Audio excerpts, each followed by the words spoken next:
नमस्कार मित्रांनो, आपलं सर्वांचं स्वागत आहे GDCIS अकॅडमीमध्ये. मी गणेश चव्हाण. आज आपण जे पॉलिटी आहे यामध्ये जवळजवळ जे काही डिटेलमध्ये जे सुरुवात आहे ती आपण करूया आज. आणि या सेशनमध्ये तुम्हाला सर्वच काही डिटेलमध्ये मी सांगेन. सोबत तुम्हाला बरंचसं काही असे काही जे ट्रिक अँड टिप्स सांगेल ज्याचा तुम्हाला फायदा होईल. आता हे सेशन तुम्हाला येणाऱ्या सर्वच एक्झामसाठी अत्यंत उपयुक्त असणार आहे आणि याच्यावर हमखास प्रश्न असतो. त्यामुळे तुम्ही याला व्यवस्थितरित्या चांगल्या पद्धतीनं समजून घ्या. जिथे तुम्हाला समजलं नाही त्या ठिकाणी तो मुद्दा त्यावर प्रश्न विचारा, त्याचं उत्तर मी तुम्हाला लगेच देईन. ठीक आहे. तर आता आपण सुरुवात करूया. भारतीय राज्यव्यवस्था किंवा आता तुम्ही जर याचा एकंदरीत विषय जर पाहिला तर हे तुम्हाला आता जे मी एक सांगतो तुम्हाला 2024 मध्ये 2024 ला याचा उपयोग हा GS2 मध्ये होतो. GS2 मध्ये जर घेतलं तर तुम्हाला हे पाहता येते की जसं ऑब्जेक्टिव्ह जो पॅटर्न आहे त्या ऑब्जेक्टिव्ह पॅटर्न हा शेवटचा आहे आणि या शेवटच्या ऑब्जेक्टिव्ह पॅटर्न मध्ये तुम्ही समजू शकता की काय या टॉपिकचं महत्व आहे. आता तसंच जर मी समजा 2023 हे जर पाहिलं तर हे एकंदरीत एकच आहे. आता मी पुढच्या वर्षी असं मी पुढच्या 5-6 वर्षाचा जर अँगल पकडला मी 2025चं एक सर्वसाधारण यामध्ये सांगणार आहे.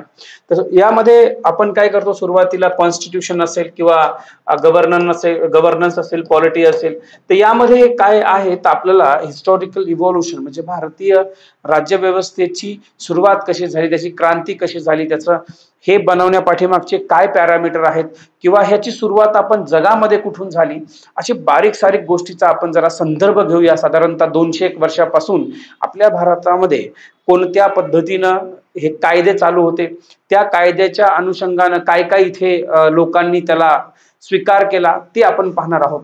मग असं आता जर पाहिलं 2025चं तर हे कसं आहे, सब्जेक्टिव्ह म्हणजे ज्याला आपण डिस्क्रिप्टिव्ह पण म्हणतो, बरोबर आहे. या डिस्क्रिप्टिव्ह मध्ये काय होतं की यामध्ये लिखाण करतो आपण, तर त्याच अनुषंगानं जर पाहिलं तर तुम्हाला हे प्रिलिम किंवा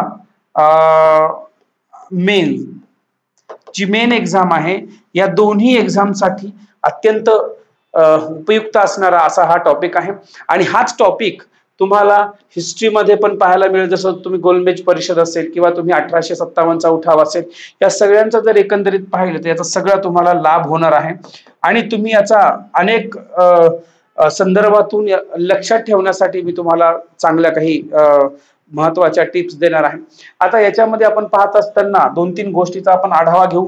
एक म्हणजे जर पाहिलं तर 1773चा एक विषय येतो, त्यानंतर ही 1857चा उठाव होतो, मग 1858ला राणीचा जाहीरनामा येतो आणि त्याच्यानंतर 1947-48 असा जो एकंदरीत विषय आहे.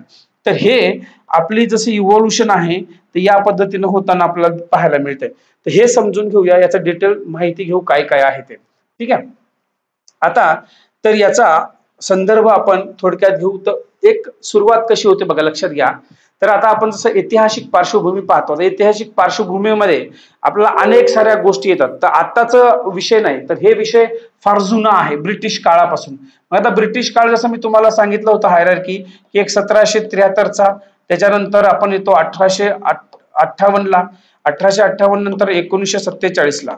हे काय झालं तर हे एक अशी क्रांती घडताना आपल्याला पाहायला मिळते. तर मग तसंच तर यामध्ये अनेक सारे कायदे झाले.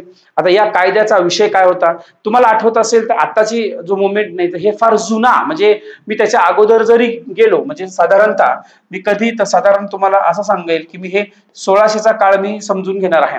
1600च्या काळामध्ये काय, जसं राणी एलिझाबेथ जी आहे, राणी एलिझाबेथनं काय केलं, त्या काळामध्ये तिच्या हातात सत्ता होती आणि ती तिथली जी राणी होती म्हणजे तिच्याच अनुषंगानं सगळ्या कायदे कानून चालायचे. जिथे जिथे ती त्यांची वसाहत होती त्यांनाच ते एक सनद देत होते आणि दुसऱ्या ठिकाणी जाण्यासाठी ती राणी सनद देत होती. म्हणजे राणी एलिझाबेथ ज्या होत्या तर हिनं काय केलं तर दिलेली जे काही सनद आहे त्या सनदीमुळे ब्रिटिशांना भारतामध्ये व्यापार करण्यासाठी ते एकाधिकार मिळाला.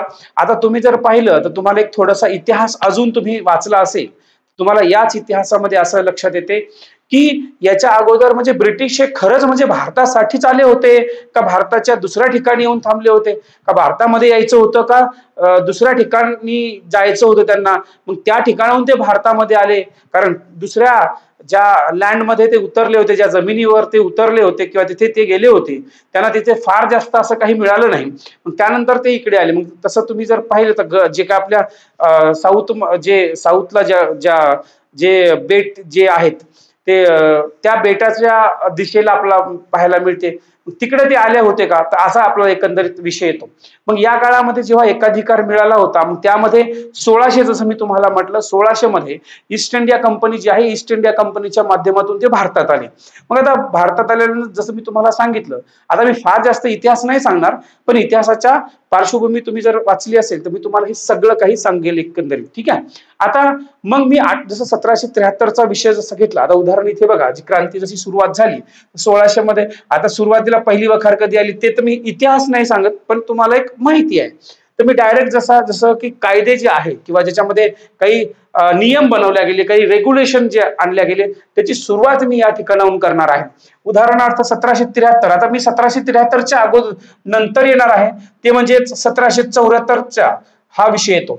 आता या 1774 मध्ये घडलं काय, तर 1774 मध्ये जेव्हा बक्सरची जी लढाई आहे, त्या बक्सरच्या लढाईमध्ये शाह आलम जो दुसरा आहे, तो शाह आलम दुसरा या ठिकाणी काय होतो, आणि दुसरा जो मुघल सम्राट आहे, तो मुघल सम्राट सुद्धा या जे ब्रिटिश लोक होते, या ब्रिटिशांच्या कडे शस्त्र तोफा याच्या माध्यमातून हे दोघंही पराभव झाले. साधारणतः तो जो काळ आहे, त्या काळामध्ये जो शाह आलम दुसरा आहे आणि मुघल सम्राटचा जो काही ब्रिटिश आहे, या मुघल सम्राट जो आहे, या दोघांचाही पराभव झाला ब्रिटिशाकडून. मग हे जर विषय घेतला आणि ते पराभव झाल्यामुळं त्यांनी काय केलं, 1765चा काळ उजडला. मग 1765च्या मध्ये साधारणतः बंगाल, बिहार, ओरिसा, मी नेहमी सांगत असतो हे तुम्ही ट्रिक लक्षात ठेवू शकता, बीबीसी म्हटलं तर हे ब्रॉडकास्टिंग होतं, जे आपली बीबीसी टीव्ही आहे त्याच्या जागी ओ लावा. म्हणजे काय झालं, हे जे तुम्हाला त्याच्यामध्ये बॉम्बे बंगाल, बिहार आणि ओरिसा, तर असं एकंदर याच्यामध्ये येते. या बंगाल, बिहार, ओरिसामध्ये पहिल्यांदा इथे काय मिळते त्यांना, दिवाणी अधिकार. पहिल्यांदा काय मिळते यांना, दिवाणी अधिकार. मग या अधिकारावरती यांचा सुरुवात होते खेळ खरं म्हणजे. आता बघा, जेव्हा यांना अधिकार मिळतात, मग काय यांना मिळते अधिकार, तर या अधिकारामध्ये त्यांना महसूल आणि दिवाणी जे आहे, या दोन्ही न्याय देण्यासाठी त्यांच्याकडे, ब्रिटिशांकडे ही एक ताकद त्यांच्याकडे येते आणि इथून त्यांची खरी सुरुवात होते. म्हणजे पहिल्यांदा आपण असं म्हणू की यांनी इथे पाया घातलेला आहे. आता इथे बघा, तुम्ही जर हे पूर्ण जर वाचलं तर इतिहासामध्ये तुम्हाला अजून सारं क्लिअर होईल. हे टॉपिक वाचायच्या आधी एकदा तुम्ही, मला असं वाटतं की हिस्ट्री जी आहे, तर हिस्ट्रीला जर वाचलं तर तुम्हाला अजून थोडंसं क्लिअर होऊन जाईल. आणि ते जर लढाया जर पाहिल्या तुम्ही 1857, त्याच्यानंतर अगोदर 1765 वगैरे, तुम्हाला फार चांगल्या पद्धतीचे हे गोष्टी लक्षात येतील. सायमल्टेनियसली तुम्ही पहा, हे टॉपिक तुम्हाला फार उत्तम आहे समजण्यासाठी. आणि याचा फायदा असा होतो की याच्यावर प्रश्न पण येतात बऱ्याच वेळेस, म्हणजे हमखास प्रश्न देणारा हा टॉपिक आहे.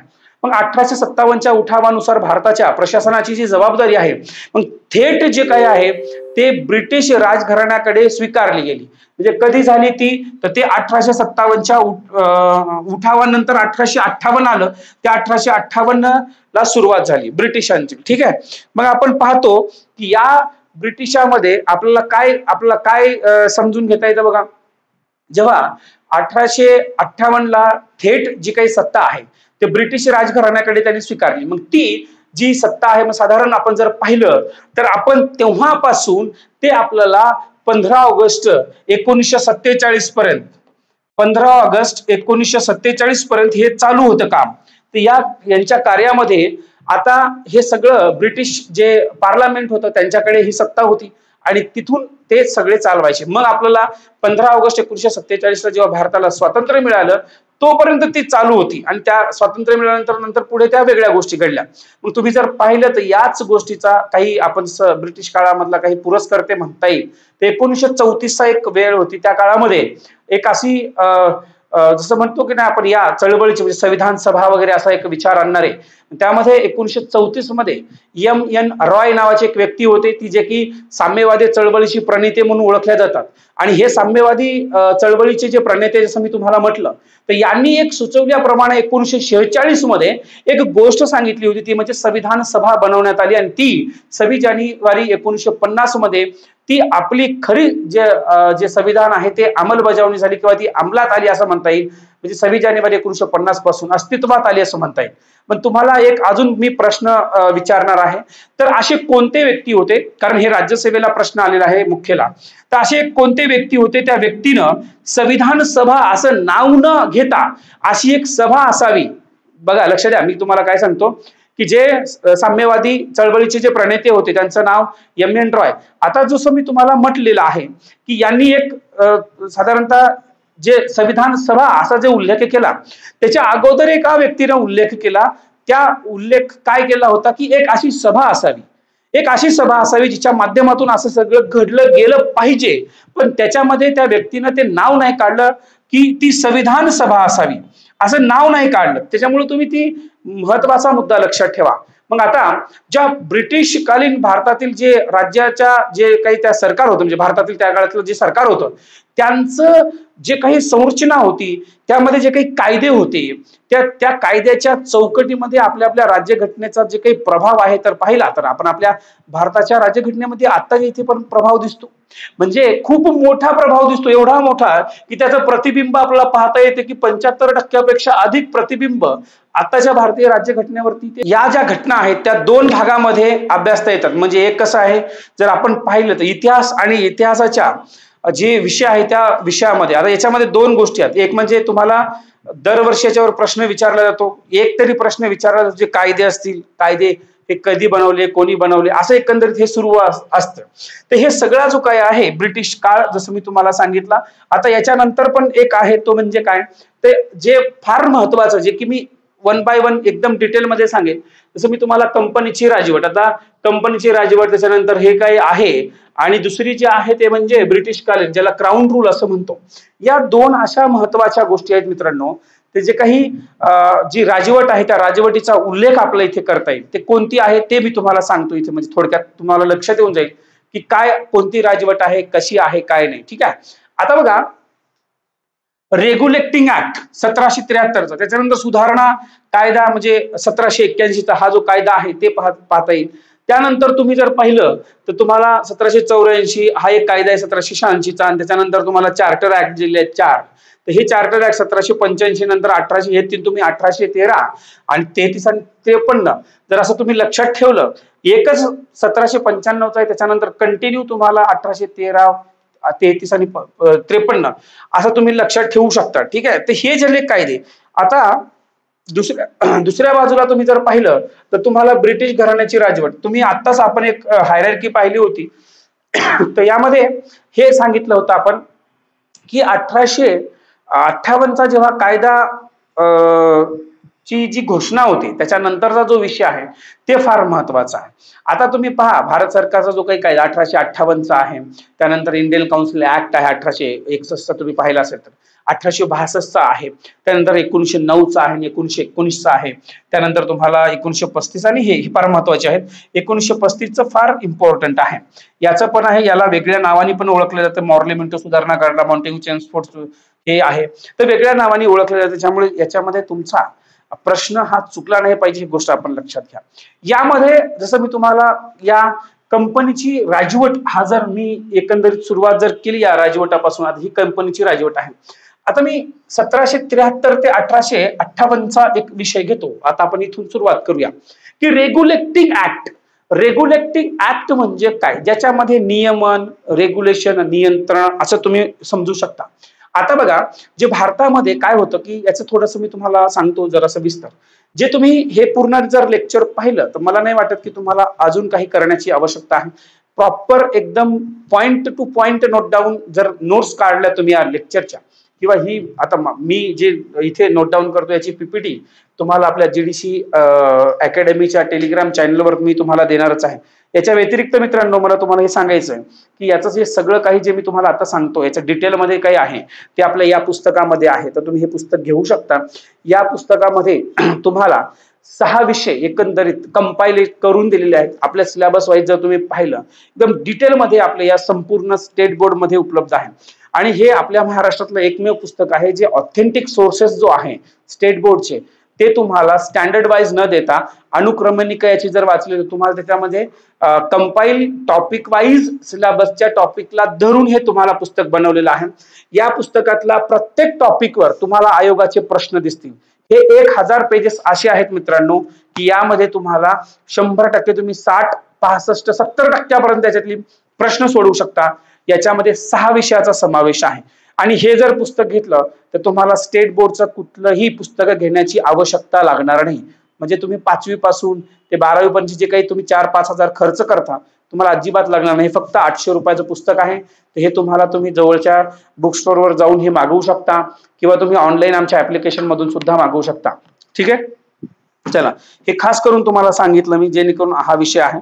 आता इथे बघा 1773चा जो काही मी सांगितलेला आहे फार महत्वाचं. हे आहे काय? आता याच्यामध्ये मी तुम्हाला म्हटलं की भारतातील जे कामकाज आहे त्या कामकाजाचं नियंत्रण आणि नियमन करण्यासाठी काय केलं होतं तर ब्रिटिशांना ते पहिलं पाऊल उचललं. पहिलं, लक्ष द्या मी काय सांगतोय तुम्हाला, फार महत्वाचे पॉइंट आहेत हे. पहिलं पाऊल उचललं, पहिले पाऊल. आता हे जे काही पाऊल आहे हे पाऊल कोणतं तर हे पहिलं पाऊल जसं म्हटलं तर याची सुरुवात का बरं तर ज्या काळामध्ये तुम्ही इतिहास त्याच्यामुळेच म्हटलं की तुम्ही थोडासा इतिहास जर वाचला तर हे तुम्हाला फार सुंदर याची पार्श्वभूमी लक्षात येते कोणत्याही गोष्टीची. त्या काळामध्ये कंपनीची जी राजवट होती या राजवटीमध्ये प्रत्येक जण आपापल्या मनमानी करायचा आपापल्या पद्धतीने. तो काही जसं करप्शन खूप मोठ्या प्रमाणात करायचं त्याचे काही नियम काही नव्हते. आणि तरी पण एवढा असून सुद्धा कंपनी सरकारकडे खूप मोठे पैसे मागितले पाऊंड मध्ये. त्यावेळेस त्यांना वाटलं की अरे असं चाललं काय, म्हणजे इकडे जेव्हा पैसे नाहीत म्हणतात, जेव्हा ब्रिटनमध्ये म्हणजे जेव्हा इकडे आपल्या मायदेशी ही लोक परत येतात त्या काळामध्ये यांच्याकडे भरपूर सारं गडगंज प्रॉपर्टी घेऊन येतात, पैसा येतात. कारण त्यांचं ध्येयच होतं की या ठिकाणी आपल्याला पैसा कमवायचा आणि पैसा कमवून आपण मस्त आपल्या ठिकाणी वापस जाऊन आपल्या मायदेशी परत गेल्यानंतर आपण आनंदात जीवन जगायचं. म्हणून इथं खूप मोठ्या प्रमाणामध्ये कोणत्याही प्रकारचे नियम नसताना किंवा याच्यामध्ये कोणते कायदे नसताना नियंत्रण नसताना खूप त्यांनी लूटमार करायचे. तुम्हाला मग त्या लढाया वगैरे का झाल्या याचं पार्श्वभूमी तीच आहे. ठीक आहे. आता जसं मी तुम्हाला म्हटलं की भारतामध्ये कामकाजाचं नियंत्रण आणि नियमन करण्यासाठी ब्रिटिशांना हे पहिलं पाऊल उचललं होतं, हे गोष्ट लक्षात घ्या. आणि या कायद्यांवर तुम्हाला कंपनीच्या राजवटीमध्ये किंवा त्याच्यामध्ये असं म्हणता येईल तुम्हाला की यांच्या राजकीय आणि प्रशासकीय कामाचा पहिल्यांदा त्यांच्या कामाचा इथे आपल्याला कुठेतरी ते आढावा घेताना दिसतात. आणि याच आढाव्यामध्ये म्हणजे राजकीय आणि प्रशासकीय कामांना मान्यता त्यांना पहिल्यांदा मिळाली. एक म्हणजे राजकीय आणि प्रशासकीय हे जे आहे प्रशासकीय यांच्या कामांना मान्यता मिळाली असं म्हणता येईल. मग आता त्या काळामध्ये होतं कसं बरं ही गोष्टी तर त्या काळामध्ये केंद्रीकृत प्रशासनाचा पाया घातला गेला. गोष्ट लक्षात घ्या. म्हणजे हे जे आहे आणि हा जो केंद्रीकृत प्रशासनाचा जेव्हा पाया घातला गेला तर हेच पाया त्या काळामध्ये तो जे अंतिम जो चार्टर ऍक्ट होता म्हणजे साधारण तुम्हाला माहित आहे जे 1795चा होता बरोबर. 1795 नंतर 1813चा होता, 1833चा होता, आठवते की नाही आता मी तुम्हाला सांगितलं होतं. त्याच्यानंतर 1853चा होता.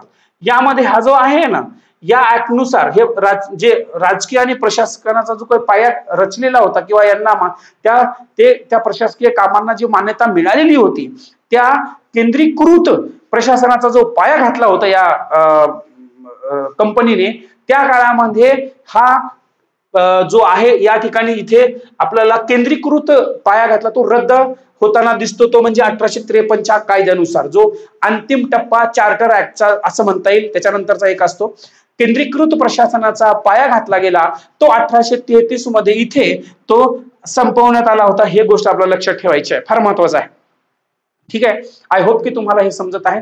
त्यानंतर जो बंगालचा गव्हर्नर जनरल बंगालचा जो गव्हर्नर आहे त्या गव्हर्नरला प्रथम आता बंगालचा गव्हर्नर जनरल असं संबोधलं गेलं. मग आता बंगालचा गव्हर्नर जनरल जो आहे अगोदर बंगालचा होता, आता काय झालं तो बंगालचा गव्हर्नर जनरल झाला आणि त्याच्या मदतीला 4 सदस्याचं एक कार्यकारी मंडळ सुद्धा आलं. लक्षात घ्या. पहिले बंगालचा गव्हर्नर होता, आता काय झाला तो बंगालचा गव्हर्नर जनरल झाला. लक्ष द्या. आणि याच्यामध्ये याच्या मदतीला किती, याच्या मदतीला 4 सदस्याची काउन्सिल जी आहे, एक्झिक्युटिव्ह काउन्सिल सुद्धा इथं देण्यात आलेली होती. 4 जे मेंबर्स होते, त्या मेंबर्स जे आहेत याच्या मदतीला तर काय करण्यात आले होते, हे एक्झिक्युटिव्ह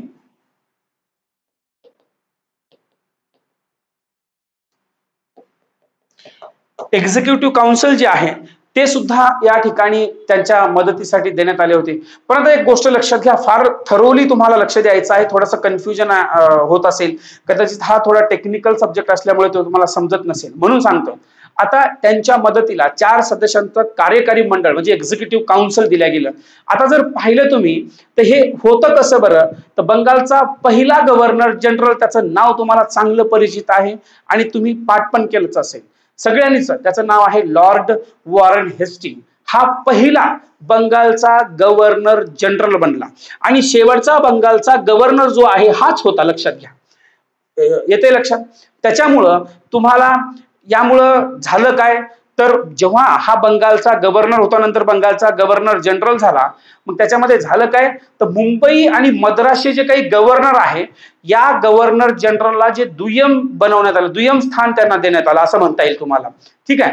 मग जेव्हा जे आहे तर हे दुय्यम म्हणजे यांच्यामध्ये काय होते बरं, जे एक मुंबईचे आणि मद्रासचे जे गव्हर्नर जनरल होते याच्यामध्ये त्यांना दुय्यम बनवते. म्हणजेच काय बनवते, तर याच्यामध्ये जे सदस्य होते त्यांचं नाव तुम्हाला चांगलं परिचित असेल. मी नेहमी सांगतो की तुम्ही जर असे काही नावं असतील या हिस्टॉरिकल बॅकग्राऊंड मध्ये, तर तुम्ही ते नावं लक्षात ठेवा. एक जे आहेत त्यांचं नाव सदस्य रिचर्ड होते, रिचर्ड बार्वेल, आणि दुसरे जे होते जनरल कवरिंग होते, आणि अजून एक व्यक्ती होते फिलिप फ्रान्सिस नावाचे. तर हे, आणि शेवटी जे चौथा होता त्यांचं नाव होतं जॉर्ज मॉन्सन. हे असे 4 जे सदस्य आहे, हे 4 सदस्य या ठिकाणी मदतीसाठी होते असं म्हणता येईल ज्यावेळेस ते बंगालचे गव्हर्नर जनरल झाले. हे गोष्ट लक्षात घ्या. मी परत एकदा नाव सांगतो, Richard Barwell, general Clavering, Philip Francis, आणि एक होते जॉर्ज मॉन्सन नावाचे. तर हे आपल्याला इथे लक्षात ठेवायचं आहे. त्याच्या पुढे जाऊन जर सांगायचं झालं तुम्हाला, तर तुम्ही पाहू शकता कोलकाता या ठिकाणी याच नुसार तुम्हाला सर्वोच्च न्यायालय जे आहे, म्हणजे त्याला आपण आताच्या घडीला अपेक्स कोर्ट म्हणतो. ठीक आहे. तर तुम्हाला कधी योग आला तर, जसं मी जे आपलं पॉलिटी आहे अजून थोडंसं डिटेलमध्ये घेण्याचा योग आला, काही प्रश्न जर दिले तर मी तुम्हाला एक पुस्तक रिकमेंड करेल या खास करून याच्यावर, जेणेकरून तुम्हाला जर फिरून प्रश्न विचारले तुम्ही नोट डाऊन लिखाण करू शकता आणि आता ऑब्जेक्टिव्ह मध्ये पण देऊ शकता, काहीच प्रॉब्लेम नाही. ठीक आहे. आता हे लक्षात घ्या. मग यामध्ये जेव्हा कोलकाता या ठिकाणी सर्वोच्च न्यायालय जे आहे ते स्थापन झालं, म्हणजे असं म्हणता येईल अपेक्स कोर्ट त्या काळातलं मी तुम्हाला बोलतो. ठीक आहे. बरोबर. या काळामध्ये होतं काय, कुठे झालं, तर ते कोलकाता या ठिकाणी लक्षात येतं. मग मुख्य न्यायाधीश प्लस यांच्यासोबत 3 इतर न्यायाधीश होते. तेव्हाचा रेशो कसा होता, 1+3 असं तुम्हाला लक्षात ठेवायचं आहे. किती, 1+3 अशी त्या ठिकाणी न्यायाधीशाची नेमणूक करण्यात आली होती. एक मुख्य न्यायाधीश आणि 3 इतर न्यायाधीश, हे गोष्ट आपल्याला लक्षात ठेवायची. मग जेव्हा हे सगळं झाल्यानंतर याची स्थापना झाली केव्हा बरं, तर याची स्थापना झाली होती 1774 मध्ये. लक्ष द्या. ठीक आहे. मी तुम्हाला काय सांगतोय, मी तुम्हाला कंपनीची राजवट सांगतो यामध्ये. तर पहिलाच कायदा जो रेग्युलेटिंग ऍक्टचा, मग याच्यामध्ये पहिलं मुख्य न्यायाधीश त्यांचे नाव काय होते, जर तुम्हाला असं विचारलं सुद्धा हे परीक्षेला, कारण प्रश्न आहेत तसे, सर एलिजाह इम्फे असे त्याचं नाव होतं. आणि यांच्यासोबत जे मग 3 जे सदस्य होते, मग ते कोण होते, कारण इथं बघा तुम्ही जर पाहिलं 1+3 असं जर आहे, बरोबर, 1+3 असा रेशो, यांचं नाव होतं सर एलिजाह इम्फे. आणि या तिघांचं नाव काय होतं बरं, मग ते तुम्हाला जर विचारलं तर तुम्ही काय सांगाल. जनरली विचारत नाही असं काही, पण फार आताच्या घडीला जर समजा एखादा प्रश्न तसा विचारला तर काय सांगणार तुम्ही. त्याचे एक चेंबर्स आणि त्याच्यानंतर दुसरे लिमस्टन आणि हाईड असे नावाचे 3 व्यक्ती होते जे न्यायाधीश म्हणून इथे नियुक्त झाले होते, जे या बॉडीमध्ये 1774 मध्ये. असा हा एकंदरीत विषय सुरुवात झालेला होता. तर जे आपण हे पहिला रेग्युलेटिंग ऍक्ट पाहिला, त्याच्यानंतर जो दुसरा आहे त्याच्यामध्ये ते पाहूया आपण. त्याला आपण सुधारणा कायदा म्हणतो. हे कायदा काही असं वेगळं काही नाही, जो काही अगोदरचा जो कायदा होता त्याला सुधारणा कायदा इथं म्हणल्या गेलेला आहे. म्हणजे काय बरं, जे रेग्युलेटिंग ऍक्ट आहे, जो रेग्युलेटिंग ऍक्ट कधीचा, तो अगोदरचा ज्याची सुरुवातच झाली होती तो रेग्युलेटिंग ऍक्ट, बरोबर. आता त्या रेग्युलेटिंग ऍक्ट मध्ये दोष, काही अशा काही चुकी, काही असे दोष होते ते दूर करण्यासाठी हा कायदा करण्यात आला. या कायद्याला दुसऱ्या शब्दामध्ये जर सांगायचं झालं तर तुम्ही काय सांगू शकता, त्याला सेटलमेंट किंवा ऍक्ट ऑफ सेटलमेंट सुद्धा म्हणू शकता, असंही म्हटलं गेलं. काही अनेक पुस्तकामध्ये तसं दिलं गेलं तर ऍक्ट ऑफ सेटलमेंट म्हणू शकता. याच्यानंतर अजून एक कायदा आहे, जसं मी तुम्हाला या कायद्याचं महत्व सांगितलेलं आहे, हे तेच दोष दूर करण्यासाठी हा कायदा आला होता. नंतर पिट्स इंडिया ऍक्ट. आता हे पिट्स इंडिया ऍक्ट आहे काय बरं, 1784चा. जर तुम्ही पाहिलं, तुम्हाला आठवत असेल तर त्या काळामध्ये तेव्हाचे जे ब्रिटिशचे जे काही पंतप्रधान होते त्यांचं नाव होतं विल्यम पिट्स. हे विल्यम पिट्स त्यांच्याच नावावरती हा कायदा आलेला आहे. तर त्या पिट्स इंडिया ऍक्ट नेमका याचा उद्देश होता काय किंवा यांना सांगायचं काय, जेव्हा तुम्ही इतिहास वाचता ते अनेक डिटेलमध्ये आहे, पण पॉलिटिचं तेवढं आपण समजून घेऊया. मग यामध्ये हे जे विधेयक जे मांडलं गेलं, या विधेयकामध्ये जे मी तुम्हाला सांगितलं त्यामध्ये जे पिट्स इंडिया ऍक्ट का म्हटलं, तर त्या काळातले विल्यम पिट्स हे तिथले ब्रिटनचे पंतप्रधान होते. ही गोष्ट लक्षात ठेवायची आपल्याला, ठीक आहे. म्हणून आताचा जर विषय घेतला तर कंपनीच्या कामाची राजकीय आणि व्यापारी कामामध्ये जे फार महत्वाची विभागणी करण्यात आली. दोन गोष्टी आल्या, एक राजकीय आणि दुसरं व्यापार. आता इथे काय झालं, राजकीय, दुसरं व्यापार, ट्रेड, आणि एक पाहू शकता जे पॉलिटिकल जो विषय आहे. आता जेव्हा या दोन गोष्टी वेगळ्या करण्यात आल्या, या कामामध्ये यांचं थोडं डिवाइड केल्या किंवा विभक्त केल्या, तर याच्यामध्ये काय झालं बरं, जे राजकीय आहे किंवा जे आपण पॉलिटिकल म्हणतो किंवा राजकीय आणि व्यापार जसं ट्रेड आपण सांगितलेलं आहे, तर राजकीय कामावरती खास करून लक्ष ठेवण्यासाठी हे राजकीय विषय आला. मग राजकीय राजकीय गोष्टींवरती लक्ष ठेवण्यासाठी आल्यानंतर यांच्या मदतीला आपण असं म्हणू शकतो 6 सदस्याचा एक बोर्ड आला, त्याला आपण बोर्ड ऑफ कंट्रोल असं म्हणतो. 6 सदस्य होते त्याच्यामध्ये, बोर्ड ऑफ कंट्रोल, बरोबर. याच्यामध्ये 6 मेंबर्स असं म्हणू शकता. हे थोडस तुम्ही नोट डाऊन करा, मी बोलतो, कारण प्रत्येक गोष्ट लिहिण्याची काय आवश्यकता नाही. आता आपण फास्ट मध्ये रिव्हिजन घेतोय आणि खूप डिटेलमध्ये मी सांगण्याचा प्रयत्न करतो. हे फक्त तुम्ही समजून घ्या काय आहे ते, नाहीतर परत एकदा दोनदा हे लेक्चर तुम्ही ऐका, तुम्हाला नक्कीच फायदा होईल. मग बोर्ड ऑफ कंट्रोल जसं मी तुम्हाला सांगितलं, यामध्ये 6 सदस्य होते. मग व्यापारीचे कामावरती लक्ष ठेवण्यासाठी काय, साहजिकच आहे, व्यापारी कामावर लक्ष ठेवण्यासाठी इथे तर त्याच्यावर काय आलं होतं त्यावेळेस, जे कोर्ट ऑफ डिरेक्टर नावाचा जो विषय आहे ते या कामावरती लक्ष ठेवतं, त्याला आपण कोर्ट ऑफ डिरेक्टर असं म्हणूया, ठीक आहे. तर हे लक्षात आलं. मग यामध्ये जे मी दोन सांगितले यालाच आपण काय म्हणतो की हे फार महत्वाचा जो विषय आहे ते म्हणजे या दोन्हीला जेव्हा आपण एकंदरीत केलं तर याच्यामध्ये आपल्याला काय समजून घेता येते बरं, तर यालाच आपण प्रशासनाची दुहेरी शासन व्यवस्था म्हणतो. दुहेरी शासन व्यवस्था म्हणजेच काय, इंग्लिशमध्ये आपण त्याला बऱ्याच वेळेस वाचलं असेल तुम्ही, सिस्टीम ऑफ डबल गव्हर्नमेंट असं म्हणत असतो. आता सिस्टीम ऑफ डबल गव्हर्नमेंट तुम्हाला परत एकदा हे म्हणण्याच्या अगोदर हे कधी मग याचा रद्द होते, तर मी तुम्हाला परत एकदा अगोदरचा जसा कायदा रेग्युलेटिंग सांगत होतो तसाच मी परत एकदा आठवण करून देतो की चार्टर ऍक्ट मध्ये 1795चा एक चार्टर ऍक्ट होता, 1813चा एक होता, त्याच्यानंतर 1833चा एक होता, त्याच्यानंतर एक होता तो म्हणजे 1853चा. जसं मी तुम्हाला अगोदर यामध्ये बोललो, बरोबर, रेग्युलेटिंग ऍक्टचा संबंध 1833 पर्यंत आहे. जसं याच ठिकाणी दोन्हीचा, जसं कोर्ट ऑफ डिरेक्टर आणि बोर्ड ऑफ कंट्रोल, या ठिकाणी याला जे आपण सिस्टीम ऑफ, जसं मी इथे वाटल्यास नोट डाऊन करतो, सिस्टीम ऑफ डबल गव्हर्नमेंट, ठीक आहे, सिस्टम ऑफ डबल गव्हर्नमेंट असं म्हणू शकतो आपण. हे जे आहे सिस्टम ऑफ डबल गव्हर्नमेंट, जे दुहेरी शासन व्यवस्था किंवा जी पद्धत आहे ती पद्धत 1833च्या कायद्यानंतर जी काय होते ती रद्द होते. लक्ष द्या, मी तुम्हाला हे चार्टर ऍक्ट जे सांगितलं तर मी कंपनीची राजवटच सांगतो मी तुम्हाला, अजून तिकडे आपल्या राणीची जे क्वीन रूल कडे गेलो नाही अजून. तर हे जेव्हा सांगितलं ते आपल्याला इथं लक्षात येते. आणि यामध्ये भारताची जी काही कंपनी आहे त्या भारतातील जे काही कंपनीच्या जे क्षेत्र आहे त्या ब्रिटिशांच्या ताब्यामध्ये, आता जे क्षेत्र आहे त्याला एक नाव दिलं, ब्रिटिशांचा ताबा असणारं क्षेत्र असं म्हणू शकता, किंवा त्याला इंग्लिशमध्ये असं म्हणा तुम्ही, ब्रिटिश पजेशन ऑफ इंडिया असं बोलू शकता. तर हे त्यावेळेस असं या संबोधण्यात येईल असं त्यावेळेस सांगितलं गेलं. आणि म्हणून त्यांच्या ताब्यात, कोणाच्या ताब्यातील, तर हे क्षेत्र जे आहे, जे काही भारतातील जी कंपनी आहे त्या क्षेत्रातील, त्या ब्रिटिशांच्या ताब्यातील क्षेत्र असं म्हटलं गेलं पहिल्यांदा. म्हणून हे आपण 1853चा जो ऍक्ट आहे पण लक्षात ठेवा. म्हणून यामध्ये गव्हर्नर जनरल जो आहे, त्या गव्हर्नर जनरलच्या कार्यकारी मंडळामध्ये जेव्हा हे सदस्य आहे, त्या सदस्य संख्या जी 4 होती, तुम्हाला आठवते त्या 4ही लोकांचं नावं सांगितले होते.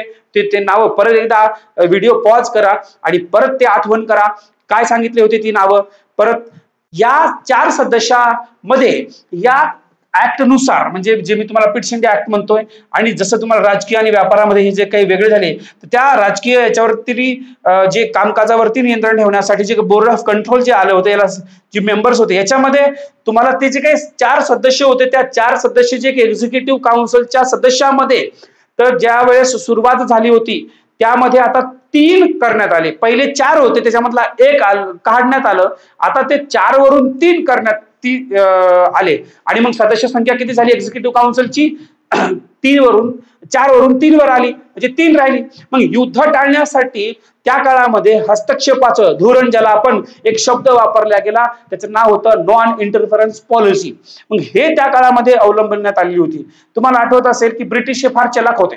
ब्रिटिश ज्यावेळेस त्यांची क्षमता नसायची किंवा त्याच्यामध्ये ते पोटेन्शियल नसायचं की आता आम्ही लढू शकतो, ते वार तर करायचे, पण त्यांना जर वाटलं की आपण इथे हरू शकतो किंवा आपलं नुकसान होऊ शकतं, लगेच ते काय करायचे, एखादा तह करायचे किंवा एखाद्या वेळेस ते एकमेकांच्या कोणाला तरी हस्तक्षेप करून हे युद्ध थांबवायला व्हायचे. असे विचित्र ब्रिटिश हे त्यांचे धोरण राबवायचे. आणि पण त्यांचं एक फार फार महत्वाचं आहे, जसं की स्पर्धा परीक्षा करणाऱ्या प्रत्येक विद्यार्थ्यांनी ते धोरण अवलंबिलं पाहिजे, ते म्हणजे फोकस. म्हणजे फोकस, एकदा हरले, दोनदा हरले, तीनदा हरले, धोका त्यांच्यात माणुसकी नावाचा काही संबंध नव्हता. धोका किती वेळेस देता आला तरी चालेल, पण ते लोक आपलं जे काही ध्येय आहे पूर्ण करण्यासाठी कोणाचा धोक्याने जीव घेण्याची वेळ आली तरी ते जीव घेत होते, कोणावर हल्ला करायची वेळ आली ते हल्ला करत होते, कोणाचे एखादे जर वचन दिलं ते पाळायचे नाही. असे एकंदरीत ही लोक होती, ही गोष्ट लक्षात घ्या. म्हणून यांनी त्यामध्ये नॉन इंटरफरन्स पॉलिसी अवलंबण्यात आली. पुढे मग 1786चा कायदा आला. याच्या पुढचा आपण कायदा पाहू. हे तुम्हाला आय होप की ह्या समजला असेल. आणि आता आपण पाहू 1986चा. आता 1986 मध्ये काय झालं बरं ते थोडक्यात समजून घेऊ. मला असं वाटतं मित्रांनो की हे जर तुम्ही तुमच्यापैकी कोणीही जर हे लेक्चर पूर्ण केलं तर तुम्हाला दुसरं करण्याची आवश्यकता नाही. 1886चा कायदा काय आहे? ह्या 86चा कायदा तुम्हाला सांगतो बरं. तर या कायद्यामध्ये काही गोष्टी घडल्या. काय तर तुम्हाला कॉर्नवॉलिसची जी मागणी आहे त्या मागणीनुसार ब्रिटिशांना संसदेमध्ये 1786चा जो कायदा आहे तो मंजूर केला. मग या ब्रिटिश संसदेमध्ये जेव्हा 1786चा कायदा मंजूर केला होता, या कायद्यानुसार गव्हर्नर जनरलला कमांडर इन चीफ म्हणून घोषित करण्यात आलं. या कायद्याचं महत्व बरोबर.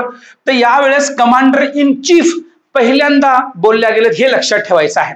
मग यामध्ये जेव्हा जे घोषणा झाली कमांडर इन चीफ, यामध्ये गव्हर्नर जनरलची जी स्थिती आहे ती इतकी मजबूत आणि अधिक व्यापक, अधिक भक्कम झालेली आहे.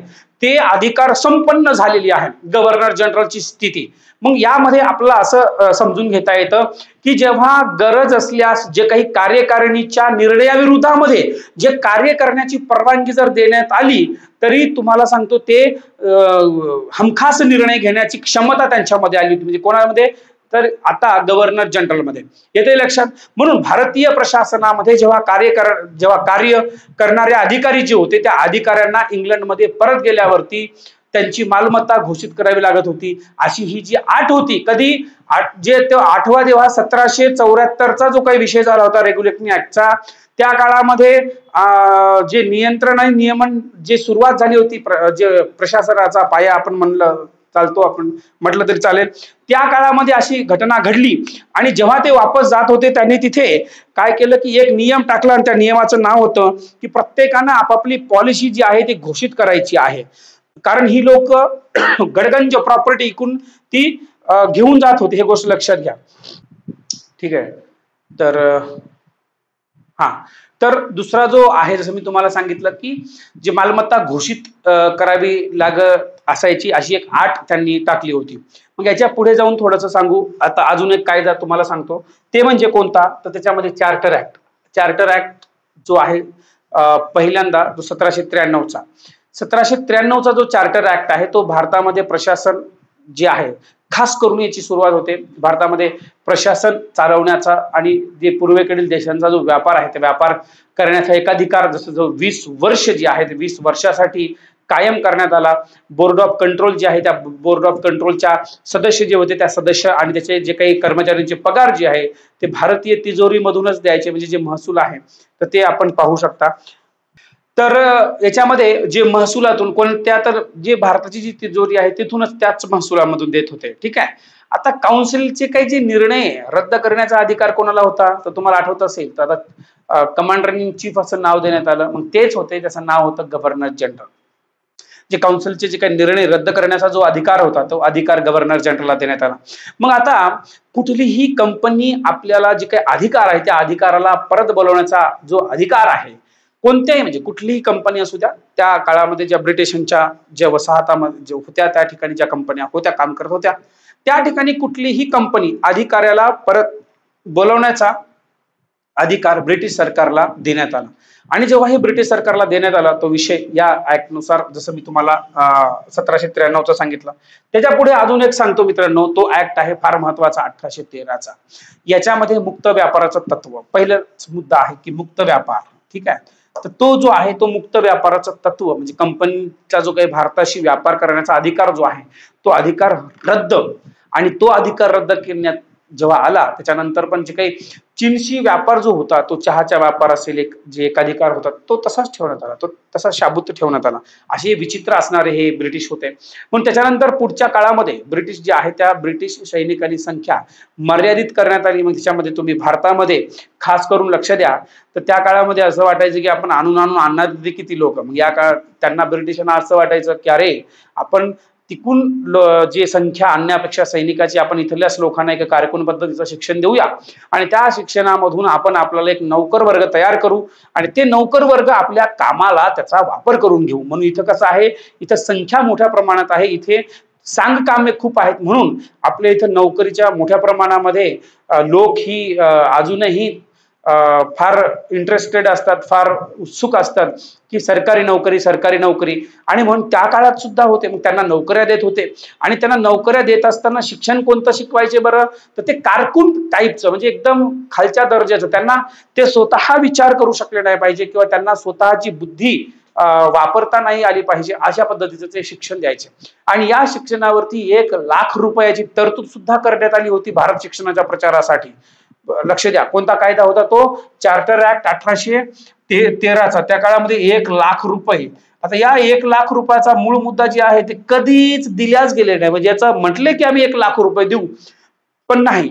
मग या काळामध्ये जे इंग्लिश आपण किंवा जे ज्याला आपण जे इंग्लिश ख्रिश्चन जे मिशनरी आहे त्या मिशनरींना भारतामध्ये स्थायिक होण्याचा आणि धर्मोपदेशन करण्याचा जो अधिकार आहे तो अधिकार पण देण्यात आला. अशाच पद्धतीने 1833चा एक ऍक्ट आला, त्याला ऍक्ट आपण चार्टर ऍक्ट 1833चा म्हणूया. या चार्टर ऍक्ट मध्ये 1700 तुम्हाला आठवते 1775चा जो कायदा होता मी तुम्हाला सांगितला होता, त्या कायद्यामध्ये जेव्हा सुरू झालेले होते जे काही कायदे सुरू झालेली होती ते केंद्रीकरणाचा जो काही प्रक्रिया आहे या कायद्याने ती पूर्ण झाली किंवा या कायद्याने ती रद्द करण्यात आली असं मी तुम्हाला सुरुवातीला पण सांगितलं होतं. म्हणून पूर्व जे संपूर्ण जर आपण पाहिलं तर संपूर्ण ब्रिटिश भारतासाठी अधिकार जे असलेले जे काही पहिलं सरकार जर म्हटलं तर या कायद्याद्वारे स्थापन झालं. बंगालचा गव्हर्नर जनरल मित्रांनो होता, भारताचा गव्हर्नर जनरल झाला. पहिले काय होतं तर बंगालचा गव्हर्नर जनरल, बरोबर असं म्हणता येईल की गव्हर्नर जनरल ऑफ बेंगॉल, आता गव्हर्नर जनरल ऑफ इंडिया, भारताचा तो गव्हर्नर जनरल झाला. जो शेवटचा होता तोच पहिला झाला. त्याचं नाव तुम्हाला चांगल्या सर्वांना परिचित आहे, तुम्ही कमेंट सेक्शन मध्ये सांगू शकता मला की हे कोण होते हे व्यक्ती, हे महाशय. आता याच्यामध्ये बंगालचा गव्हर्नर जनरल, भारताचा गव्हर्नर जनरल असं त्याला नाव देण्यात आलं. आता ते असे संबोधू लागले. मग याच्यानुसार त्यांचं जे नाव होतं ते व्यक्ती जरा फार महत्वाची आहे, त्याच्यावरती बरेच त्यांनी कायदे केले. त्या व्यक्तीचं नाव होतं, भारताचा पहिला गव्हर्नर जनरल त्याचं नाव होतं विल्यम बेंटिक. त्यांचा कार्यकाळ लक्षात घ्या 1833 लक्षात इथून सुरुवात होते आणि 1833 ते 1835 या 2 वर्षामध्ये. आता जसं मी तुम्हाला म्हटलं की हे जे आहे तर यामध्ये विल्यम बेंटिक हे पहिले भारताचे गव्हर्नर जनरल. मग पूर्वीच्या कायद्यानुसार बनवण्यात आलेले जे काही याला आपण जे रेग्युलेशन म्हणतो किंवा त्याला नियम म्हणतो तर त्या ठिकाणी असं नाव देण्यात आलं गेलं. ठीक आहे, या कायद्याचं नियमन आहे किंवा रेग्युलेशन आहे ते त्यावेळेस बोलल्या गेले किंवा संबोधू लागले. आता अजून एक विषय या कायद्यानुसार जर पाहिलं तर तुम्हाला या कायद्यानुसार केलेल्या कायद्यांना आता एका लीगल स्वरूप दिलं. लीगल म्हणजे किंवा ऑथेंटिक किंवा अधिकृत त्याला नाव देण्यात आलंय कायदे. जे काही बनवलं तेव्हा अगोदर कायदे वगैरे असं म्हणायचे नाही, पण आता अधिकृत केलं गेलं. त्याचं नाव होतं कायदे किंवा त्याला आपण ऍक्ट्स असं म्हणायचं. म्हणून ईस्ट इंडिया कंपनीचे जे काही व्यापारी संस्था म्हणून जे आहे ते कार्य आता या ठिकाणी समाप्त होताना पाहू शकतो. म्हणून जे ईस्ट इंडिया कंपनीचा जो काही चहाचा आणि चीनशी जे काही व्यापार होता तो व्यापार सुद्धा या ठिकाणी एकाधिकार जो होता तो संपुष्टात येताना आपल्याला दिसतो. ईस्ट इंडिया कंपनीमध्ये जे काही जे कोर्ट ऑफ डिरेक्टर होते ते कोर्ट ऑफ डिरेक्टरचा जो अधिकार आहे तो रद्द करण्यात आला.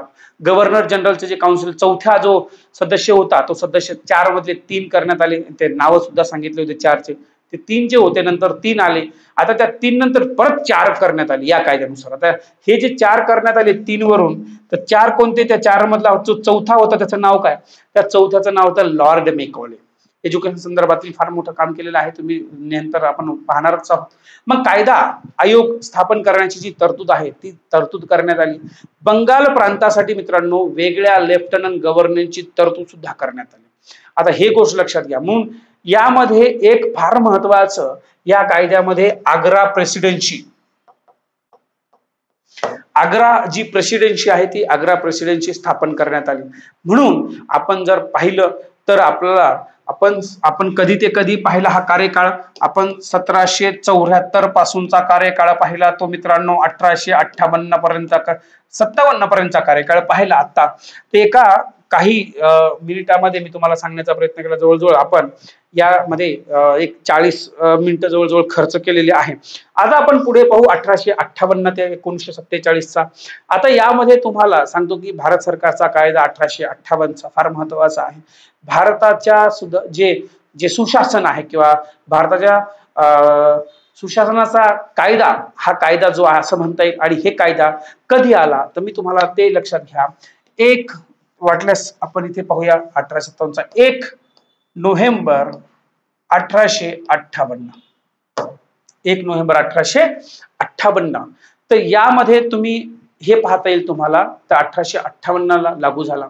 आता जेव्हा हा लागू झाला त्याच्यामध्ये गव्हर्नर जनरल जे हे काही पद होतं तुम्हाला आठवत असेल कोण होते भारताचे पहिले गव्हर्नर जनरल, भारताचे जे काही पहिले गव्हर्नर, बरोबर आहे. आता त्या नावामध्ये पण बदल करण्यात आला 1858च्या कायद्यानुसार. काय बदल करण्यात आला तर ते आता गव्हर्नर जनरल ऑफ व्हाईसरॉय. जे गव्हर्नर जनरलला जे आहे बघा, गव्हर्नर जनरल जो होता भारताचा गव्हर्नर जनरल आता काय करण्यात आला, त्याला व्हाईसरॉय नाव देण्यात आलं. गव्हर्नर जनरल ऑफ इंडिया आता तो व्हाईसरॉय झालेला आहे. भारताचा गव्हर्नर जनरल आता काय झाला, त्याला व्हाईसरॉय असा दर्जा देण्यात आला. फार काही काम असं काही फार बदललेलं नाही, पण ते आता याच्यामध्ये पहिला व्हाईसरॉय कोण होता, त्यांचं नाव होतं लॉर्ड कॅनिंग. तोच शेवटचा गव्हर्नर जनरल ऑफ इंडिया, म्हणजे तो भारताचा गव्हर्नर जनरल शेवटचा लॉर्ड कॅनिंगच होता. आता भारताच्या जो काही कारभार आहे तो कारभार पाहण्यासाठी ब्रिटिश पार्लमेंटमध्ये भारत मंत्री त्याला secretary of state of India असं म्हटलेलं आहे. लक्षात, भारताचा जो कारभार आहे तो पाहण्यासाठी ब्रिटिश पार्लमेंटमध्ये एक भारत मंत्री एक पद आणलं होतं, भारत मंत्री. काय त्या पदाचं नाव, त्याला जे नाव दिलं आहे secretary of state of India, हे पद निर्माण करण्यात आलं. आणि पहिले भारत मंत्री त्यांचं नाव सांगू शकता का तुम्ही कमेंट मध्ये नाव सांगा. अगोदर हा व्हिडिओ पॉज करा आणि कमेंट मध्ये नाव सांगा. मी तोपर्यंत नाव सांगतो. एडवर्ड स्टॅनले हे त्यांचं नाव होतं. त्यांच्या मदतीसाठी जवळजवळ किती सदस्य होते, जे एडवर्ड स्टॅनले जे होते, स्टॅनले ते यांच्या मदतीसाठी जवळजवळ 15 जे काही मेंबर्स आहेत, सदस्य आहेत, ते 15 सदस्य आपण जर पाहिलं तर यांच्या काउन्सिल म्हणजे भारत मंडळ सल्लागारी स्वरूपाचं जे होतं ते 15 सदस्य जे आहे त्या 15 सदस्य इंडियन काउन्सिलची त्याच्यामध्ये एक निर्मिती करण्यात आली आणि ते निर्मिती केल्यानंतर यामध्ये साधारणतः हे जे काही केली ते 1935च्या कायद्यानं ती रद्द पण करण्यात आली. लक्ष द्या. ठीक आहे. तर जसं फार महत्वाचे आहे हे थोडंसं तुम्हाला जड जाईल हा टॉपिक पण इम्पॉर्टंट आहे, फार महत्वाचा आहे. मग याच्यामध्ये भारताचा जो काही कारभार आहे तो कंपनीकडून काढला आता साहजिकच आहे. मग तो कोणाकडे गेला? नावामध्येच आहे, ब्रिटिश पार्लमेंटकडे गेला. मग आता ते साम्राज्यशाहीनं स्वतःच्या हातामध्ये घेतला. आता याच्यामध्ये एक गोष्ट लक्षात येते का तुम्हाला मी सांगितलेली, जो बोर्ड ऑफ कंट्रोल होता आणि कोर्ट ऑफ डायरेक्टर जे होते हे दोन्ही सुद्धा इथं रद्द करण्यात आले. तुम्हाला आठवतं हे व्यापारावर लक्ष ठेवण्यासाठी आणि हे राजकीय, बरोबर आहे. तर याच्यातले सदस्य हे सगळे काय झाले, हे दुहेरी जी काही शासन व्यवस्था आहे ती बंद करण्यात आली. कोणत्या? ब्रिटिश पार्लमेंटकडे हस्तांतरित झाल्यानंतर. येथे आठवतंय. मग इंडिया, आता याच्या पुढचं एक लक्षात घ्या, इंडियन काउन्सिल ऍक्ट आहे म्हणजे 1861चा इंडियन काउन्सिल ऍक्ट काय सांगतो हा? मग या जे काही कायदे करण्याच्या प्रक्रियेमध्ये भारताचा सहभाग हा फार महत्वाचा होता. आणि कायदे करण्याच्या प्रक्रियेमध्ये जेव्हा भारताचा सहभाग किंवा ते प्रतिनिधी संस्थाचा जेव्हा सुरुवात झाली होती त्याच्यामध्ये जे व्हाईसरॉय होते ते लॉर्ड कॅनिंग यांनी त्यांच्या काउन्सिलमध्ये बराचसे जे भारतीय जे लोक होते त्यांना त्याच्यामध्ये समावेश केला. मग हे भारताचे कोण होते? जे व्हाईसरॉय कॅनिंग आहे त्यांच्या समावेश केला. त्याच्यामध्ये भारतीय लोक कोण होते हे नाव लक्षात ठेवा. त्यांचं नाव तुम्हाला चांगलं परिचित असेल. व्हिडिओ पॉज करा, जर जमत असेल तर कमेंट मध्ये सांगा, नंतर व्हिडिओ चालू करा. पण मी तुम्हाला ती नावं सांगतो. एक नाव होतं बनारसचा राजा. बनारसचा राजा, बरोबर आहे. अजून एक नाव होतं, त्याचं नाव सांगा. पटेलाचे महाराज आणि सर दिनकरराव.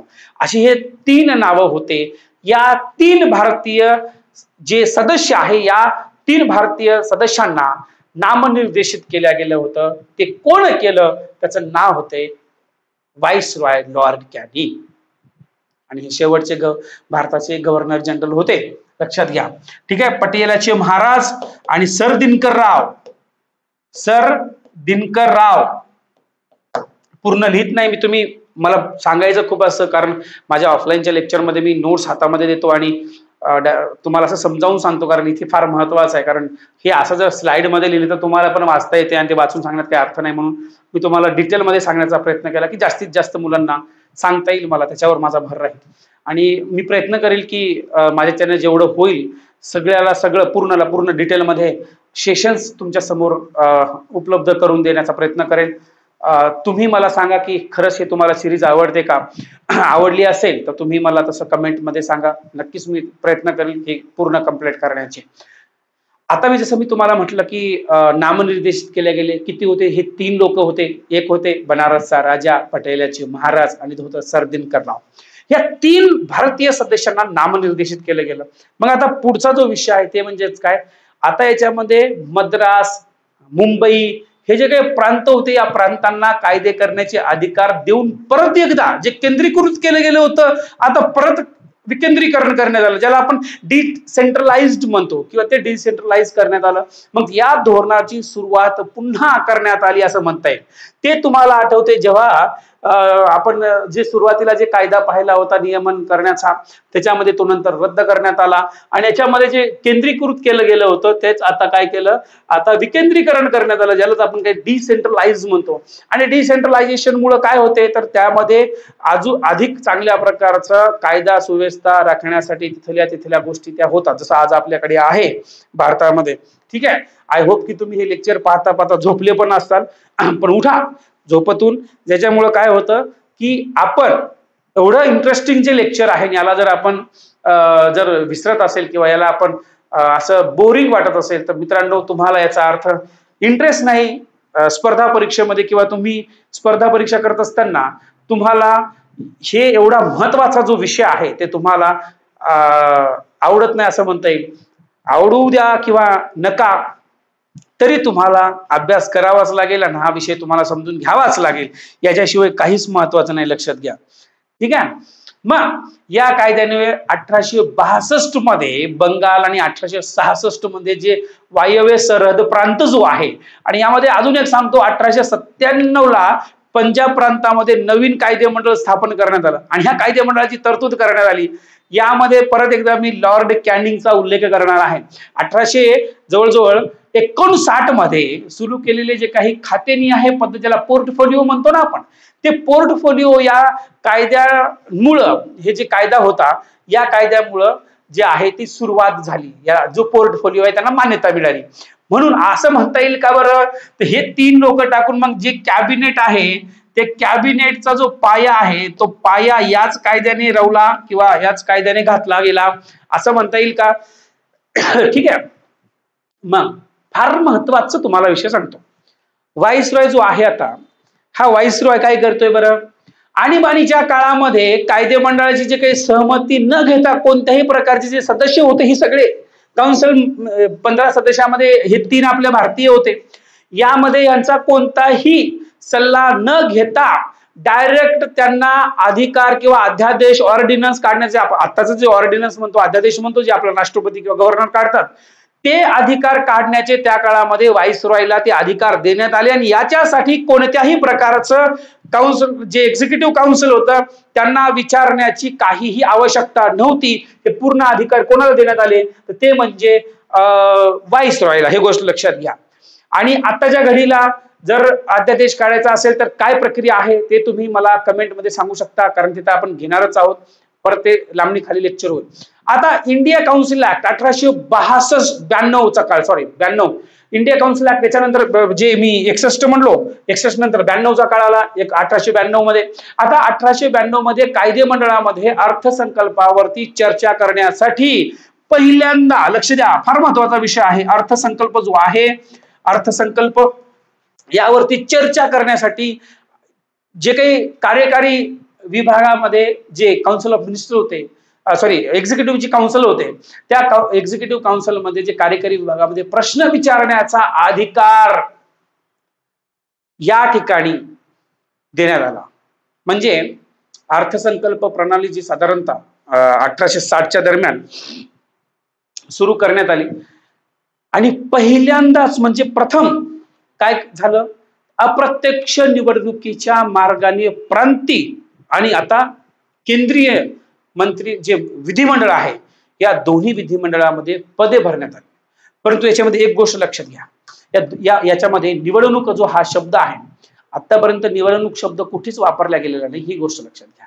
जसं मी तुम्हाला म्हटलं की प्रांत, त्या आता काय झालं होतं, डिसेंट्रलाइज झालं होतं, बरोबर आहे. आता डिसेंट्रलाइज झालं होतं, याच्यामध्ये काय, एक म्हणजेच काय सेंटर, आणि दुसरं काय बरं, एक म्हणजे त्यावेळेस प्रोव्हिन्स, किंवा त्याला आपण प्रोव्हिन्स म्हणूया, प्रोव्हिन्स, किंवा त्या काळामध्ये ज्याला प्रांत म्हणू, प्रांत, किंवा आपल्या भाषेमध्ये राज्य म्हणूया आताच्या घडीला, बरोबर.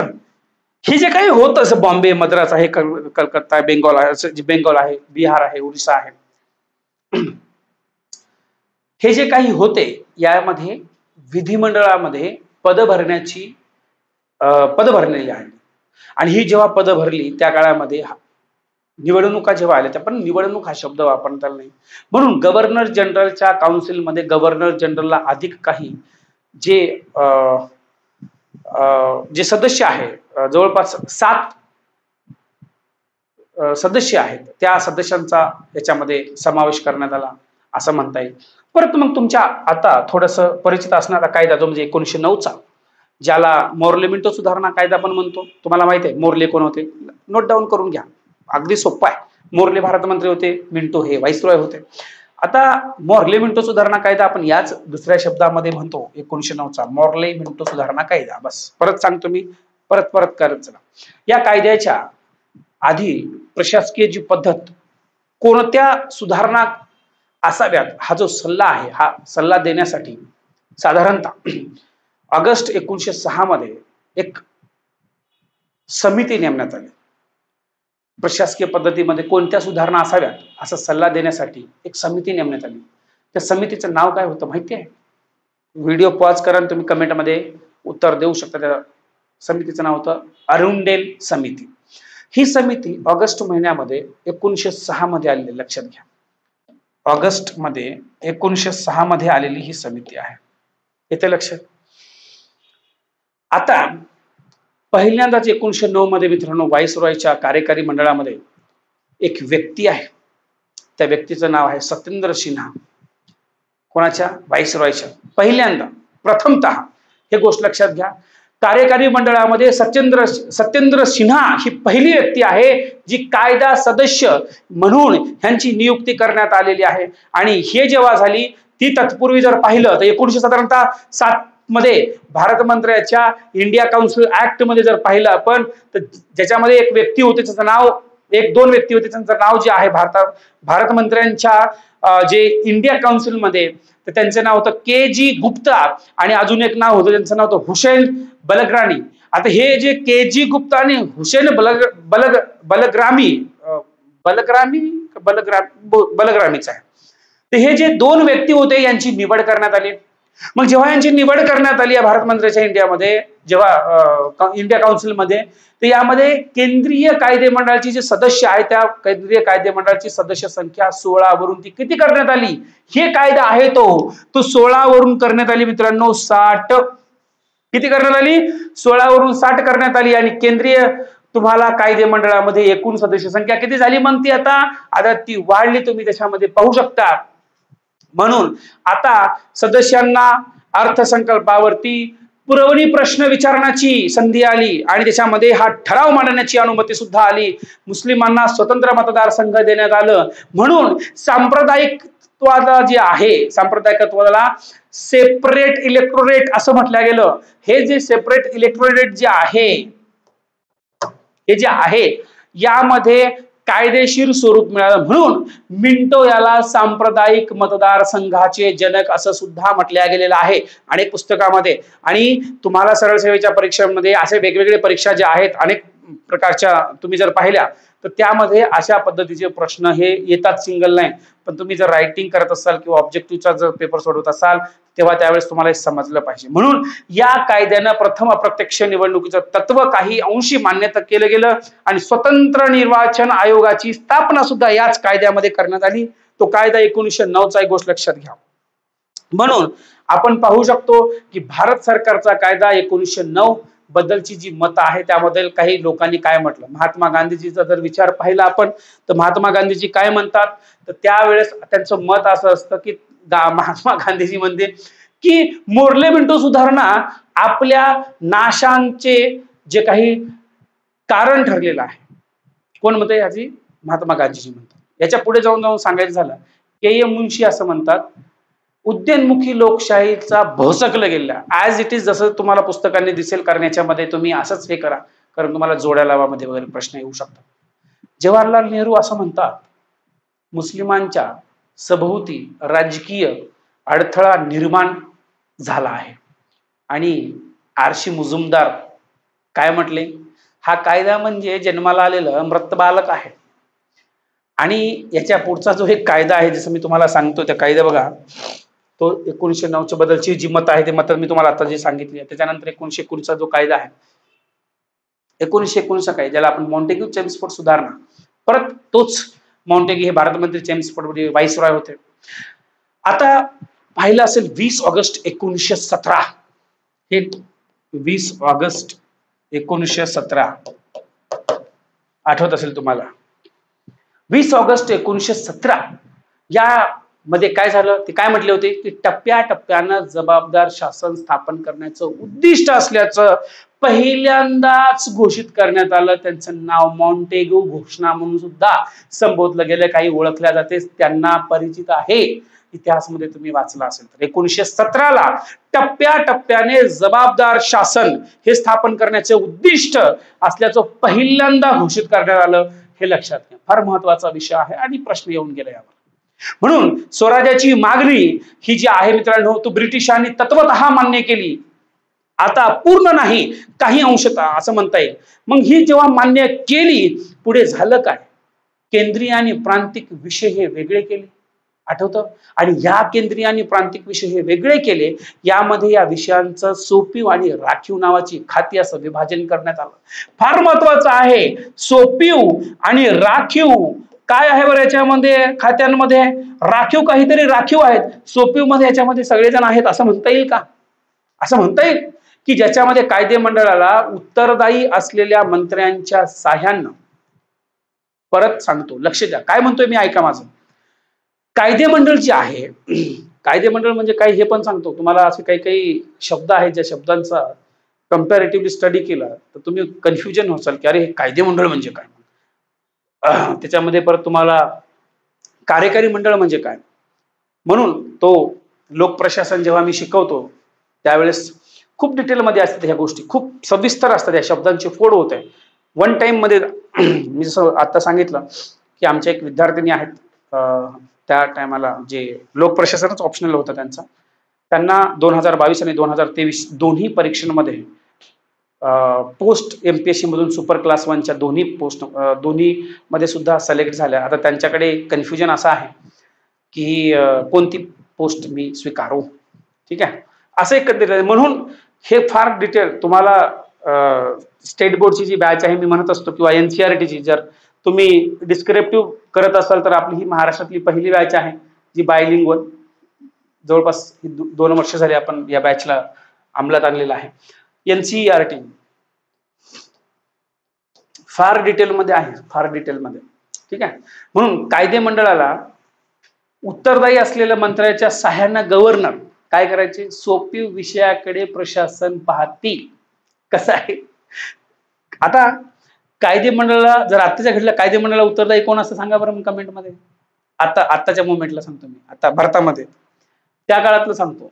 त्या काळामध्ये जे कायदे मंडळ आहे त्या कायदे मंडळाला जे उत्तरदायी असलेल्या मंत्र्यांच्या साह्यानं, कोण मंत्री आहेत म्हणजे हे आपले सल्लागार मंडळ, ते कॅबिनेट मिनिस्टर, ते कोण आहे, तर त्या काळामध्ये हे सोपीव खाते पाहत होते.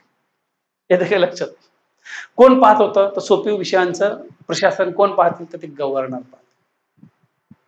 पण याच्यामध्ये जे राखीव विषयांचं प्रशासन मग कोण पाहिजे ते फार महत्वाचं.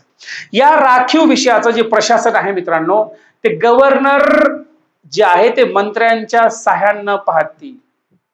आणि म्हणून कायदे मंडळाला ते खास करून जबाबदार नसतील. कायदे मंडळामध्ये मी तुम्हाला सांगितलं की सोपीव खात्याचं प्रशासन पाहतील, पण याच्यामध्ये आता जेव्हा ते पाहतील राखीव, पण त्याला ते जबाबदार नसतील. कोण? गव्हर्नर. मंत्र्याच्या साह्याने पाहिलं परंतु ते कायदे मंडळाला जबाबदार नसतील, ही गोष्ट लक्षात घ्या. यालाच काय म्हटलं गेलं, पहिल्यांदा डायरकी किंवा डबल रूल ऑफ गव्हर्नमेंट असं म्हणू शकता, किंवा याला असं म्हणता येईल की द्विदल किंवा दुहेरी शासन व्यवस्था किंवा दुहेरी शासन पद्धती असंही म्हणता येईल. म्हणून केंद्रामध्ये प्रथमच आता द्विग्रही म्हणजे त्याला बायकॅम्ब्रल जे कायदे मंडळ आहे ते काय लेजिस्लेचर आहे ते लेजिस्लेचर पहिल्यांदाच इथे स्थापन झालं.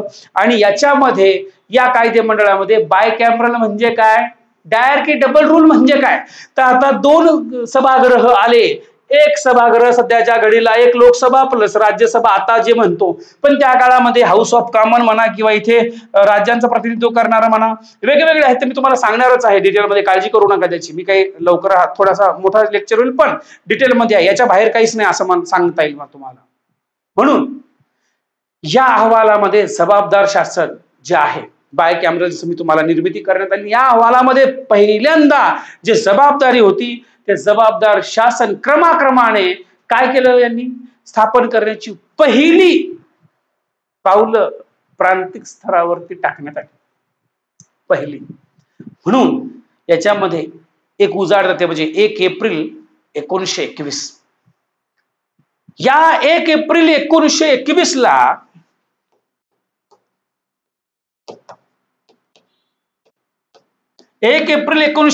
ला काय केलं आलं, इम्पॉर्टंट आणि अत्यंत महत्वाचा विषय ते म्हणजेच काय, 8 प्रांतामध्ये काय, 8 प्रांतामध्ये दुहेरी शासन पद्धती निर्माण करण्यात आली.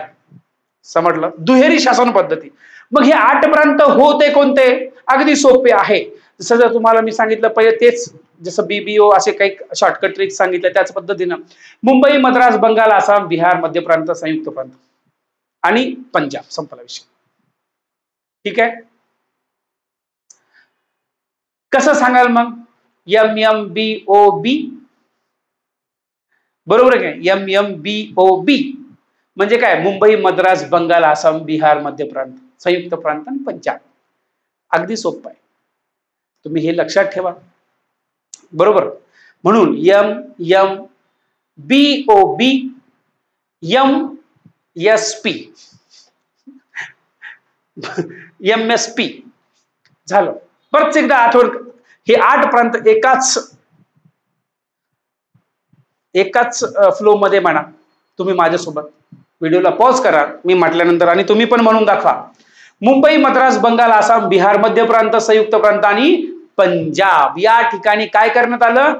तर ह्या 1919 कायद्यामध्ये बायकॅमरल, ज्याला आपण डायरकी किंवा याच्या हे जे म्हटलो, हे की द्विग्रही सभागृह ज्याला आपण काय, यामध्ये या जे दुहेरी जी शासन पद्धती आहे ते निर्माण करण्यात आली. आणि ही लागू कधीपर्यंत होती माहिती तुम्हाला? 1937 पर्यंत लागू होती. ब्रॅकेटमध्ये नोट डाऊन करा. आता 1935 पर्यंत जे अस्पृश्यांचे जे प्रतिनिधी जे आहे, अस्पृश्यांचं प्रतिनिधी कालीचरण नंदागवळी आणि गणेश अक्काजी गवई उर्फ नानासाहेब गवई यांच्या माध्यमामधून, या दोघांच्या साह्याने किंवा यांच्या माध्यमातून एक, जसं मी तुम्हाला म्हटलं, मध्य प्रांत सरकारतर्फे खास करून नियुक्त करण्यात आली. आणि जर पाहिलं, भारत मंत्र्याचा जो पगार आहे तो भारताच्या तिजोरीतून दिला जात असायचा, आणि ह्या कायद्याने आता तो भारतामधून देत नाही. आता ह्या कायद्याने तो ब्रिटिश जी तिजोरी आहे, ब्रिटिश पार्लमेंट तिकडे, तिथून त्यांच्या तिजोरीमधून देण्यात आलं. हाय कमिशनर हे पद निर्माण करण्यात आलं. त्यांचा कार्यकाळ 6 वर्ष करण्यात आला. हाय कमिशनर कार्यकाळ त्यांचं जे टेन्युअर होतं ते किती, 6 वर्ष करण्यात आलं. येतं का लक्षात? हे एवढं इम्पॉर्टंट आहे. म्हणून पहिले जे काही कमिशनर, त्यांचं नाव होतं विल्यम मेयर. विल्यम मेयर हे त्यांचं नाव होतं. आणि जेव्हा यांची नियुक्ती आणि पगार जो, जसं मी तुम्हाला म्हटलं की भारत शासनामार्फत दिला जायचा, यामध्ये काय काय होतं बरं? जे स्वतंत्र मतदारसंघ होते, ज्यांचं नाव शीख, भारतीय, ख्रिश्चन, अँग्लो इंडियन, युरोपियन, यांच्यामध्ये स्वतंत्र मतदारसंघ निर्माण करण्यात आले. लक्षात घ्या, 1919चा कायदा घोषणा कोणती आहे? म्हणून लोकसेवा आयोगाची स्थापना सुद्धा याच कायद्यामध्ये करण्यात आली. आणि तुम्हाला आठवतं का की ली कमिशन नुसार 1926 मध्ये केंद्रीय लोकसेवा आयोगाची स्थापना प्रत्यक्ष निवडणुकीचे तत्व अस्तित्वात सुद्धा आलेले आहे. म्हणून आपण जेव्हा 1919चा मॉर्लो मिंटो कायदा जो पाहिला होता, त्यामध्ये अप्रत्यक्ष निवडणुकीचं जे तत्व आहे ते अंशतः मान्य केलं गेलं. मग आता यामध्ये काय, तर यामध्ये रिफॉर्म इन्क्वायरी कमिटीची स्थापना, डायरकी ज्याला आपण प्रशिक्षण करण्याची, साधारणतः 1924 मध्ये मुडीमा यांच्या अध्यक्षतेखाली सुधारणा चौकशी स्थापना करण्यात आली, त्या समितीची स्थापना करण्यात आली. हा अहवाल साधारणतः 1925 ला देण्यात आला. आणि याच्यामध्ये 4 भारतीय होते. ते 4 भारतीय कोण होते, त्यांची नावं सांगता येतील का? मी सांगतो. व्हिडिओला पॉज करा आणि व्हिडिओच्या कमेंट मध्ये नावं सांगा. पहिलं नाव तेज बहादूर सप्रू, बॅरिस्टर जिना, RP परांजपे. आणि त्याच्यानंतर तुम्ही जर हे जी नावं आहे हे फार महत्वाची आहे. ठीक आहे.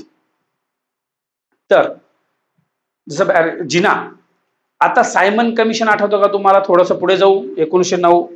आता बघा 1927 सायमन कमिशन सगळ्यांना आठवतं, तुम्हाला माहित आहे. सायमन गो बॅक हे सर्वांना आठवत असेल तर ते जे सायमन आहे तेच सायमन. त्याचा बरंच काही सांगायला तुम्हाला इथे राऊंड टेबल कॉन्फरन्स पण आपल्याला पाहायचंय, पण त्याचा पण डिटेल, पण ते खूप मोठं सेशन हिस्टॉरिकल सांगत बसेल मी हे सोडून. ठीक आहे. आता 1910च्या कायद्यामध्ये साधारणतः पुनर्विलोकन करण्यासाठी ब्रिटिश सरकारनं काय केलं, जॉन सायमन यांच्या अध्यक्षतेखाली 7 सदस्यीय सर्व ब्रिटिश, याच्यामध्ये सगळे गोरे होते, एकही काळं नव्हतं. काळं म्हणजे आपल्या भारतामधलं एकही नव्हतं. आणि भारतीयांना वाटायचं अरे आमचा निर्णय किंवा आमच्यावर बोलण्यासाठी तुम्ही आमच्या इथे येता, पण आमच्या इथलं तुम्हाला काही माहितीच नाही. आमच्या देशात आम्हाला माहिती की तुम्हाला माहिती असेल, असा त्यांचा एकंदरीत विचार असायचा. आणि भारतीय सगळ्यांनी त्यांना विरोध केला, प्रचंड विरोध केला. कोणीच त्यांना समर्थन म्हणते go back Simon go back असं जे म्हणायचे. आणि सगळे हे व्हाईट, पांढरे, गोरे होते, ब्रिटिश होते. मग त्यांनी त्याच्यावरती उत्तर दिले की आम्ही जर एखाद्याला घेतलं असतं तर भारतामध्ये आधी जेवढी अराजकता आहे की म्हटले असते की या पार्टीच्या ह्या व्यक्तीला का घेतलं, किंवा काळ्याला घेतलं, गोऱ्याला घेतलं, याच्यातलं घेतलं, त्या प्रांतातलं घेतलं, अनेक असे कारण असते, म्हणून आम्ही त्याला घेतलेलं नाही. हे गोष्ट लक्षात घ्या. म्हणून हे याच्यामध्ये वैधानिक आयोगाची घोषणा करण्यात आली. आणि हेच ते आहे लेबर पार्टीचे जे कुमंट ऍटली, जे भारताचे स्वातंत्र्य मिळताना ब्रिटिशांचे पंतप्रधान होते, ते या कमिशनचे सदस्य सुद्धा होते. जेव्हा स्वातंत्र्य मिळत होतं तेव्हा ते पंतप्रधान होते, त्यांचं नाव होतं कुमंट ऍटली. प्रनाऊन्स करायला जर कमी जास्त झाला तुम्ही मला सांगू शकता. म्हणून यांनी काय केलं, सर्व पक्षांनी यावरती बहिष्कार टाकला. अपवाद एक पार्टी, काही पार्ट्या होत्या ज्या पार्ट्यांनी या सायमन कमिशनवर बहिष्कार टाकला नाही. आणि तो कोणत्या होत्या, ज्याच्यामध्ये युनियनिस्ट पार्टी होती पंजाब, जस्टिस पार्टी होती मद्रासमध्ये. ह्या पार्ट्यांनी याच्यावरती कोणत्याही प्रकारचं काहीही बंधन टाकलं नाही, त्यांनी विरोध केला नाही. आयोगाची जी शिफारसीवरती होती त्या विचार विनिमय करण्यासाठी ब्रिटिश सरकारनं प्रतिनिधी, ब्रिटिश शासनाचे जे भारतीय संस्थान होते त्यांचे, अशा एकंदरीत मिळून 3 गोलमेज परिषदा घेण्यात आल्या. किती? 3. याच्यामध्ये अनेक होते, म्हणजे व्हाईट पेपर आपण 1933 ही गोष्ट लक्षात घेऊ शकतो. 3 कॉन्फरन्स झाल्या, आठवतं तुम्हाला? ह्या पहिली, दुसरी, तिसरी यांचे काय तुम्ही थोडं हिस्ट्रीमध्ये वाचलंच असेल तर काही सांगायची गरज नाही. ठीक आहे, तर तेवढं फक्त बघा, बाकी काहीच नाही. आता अजून थोडस पुढे जाऊ.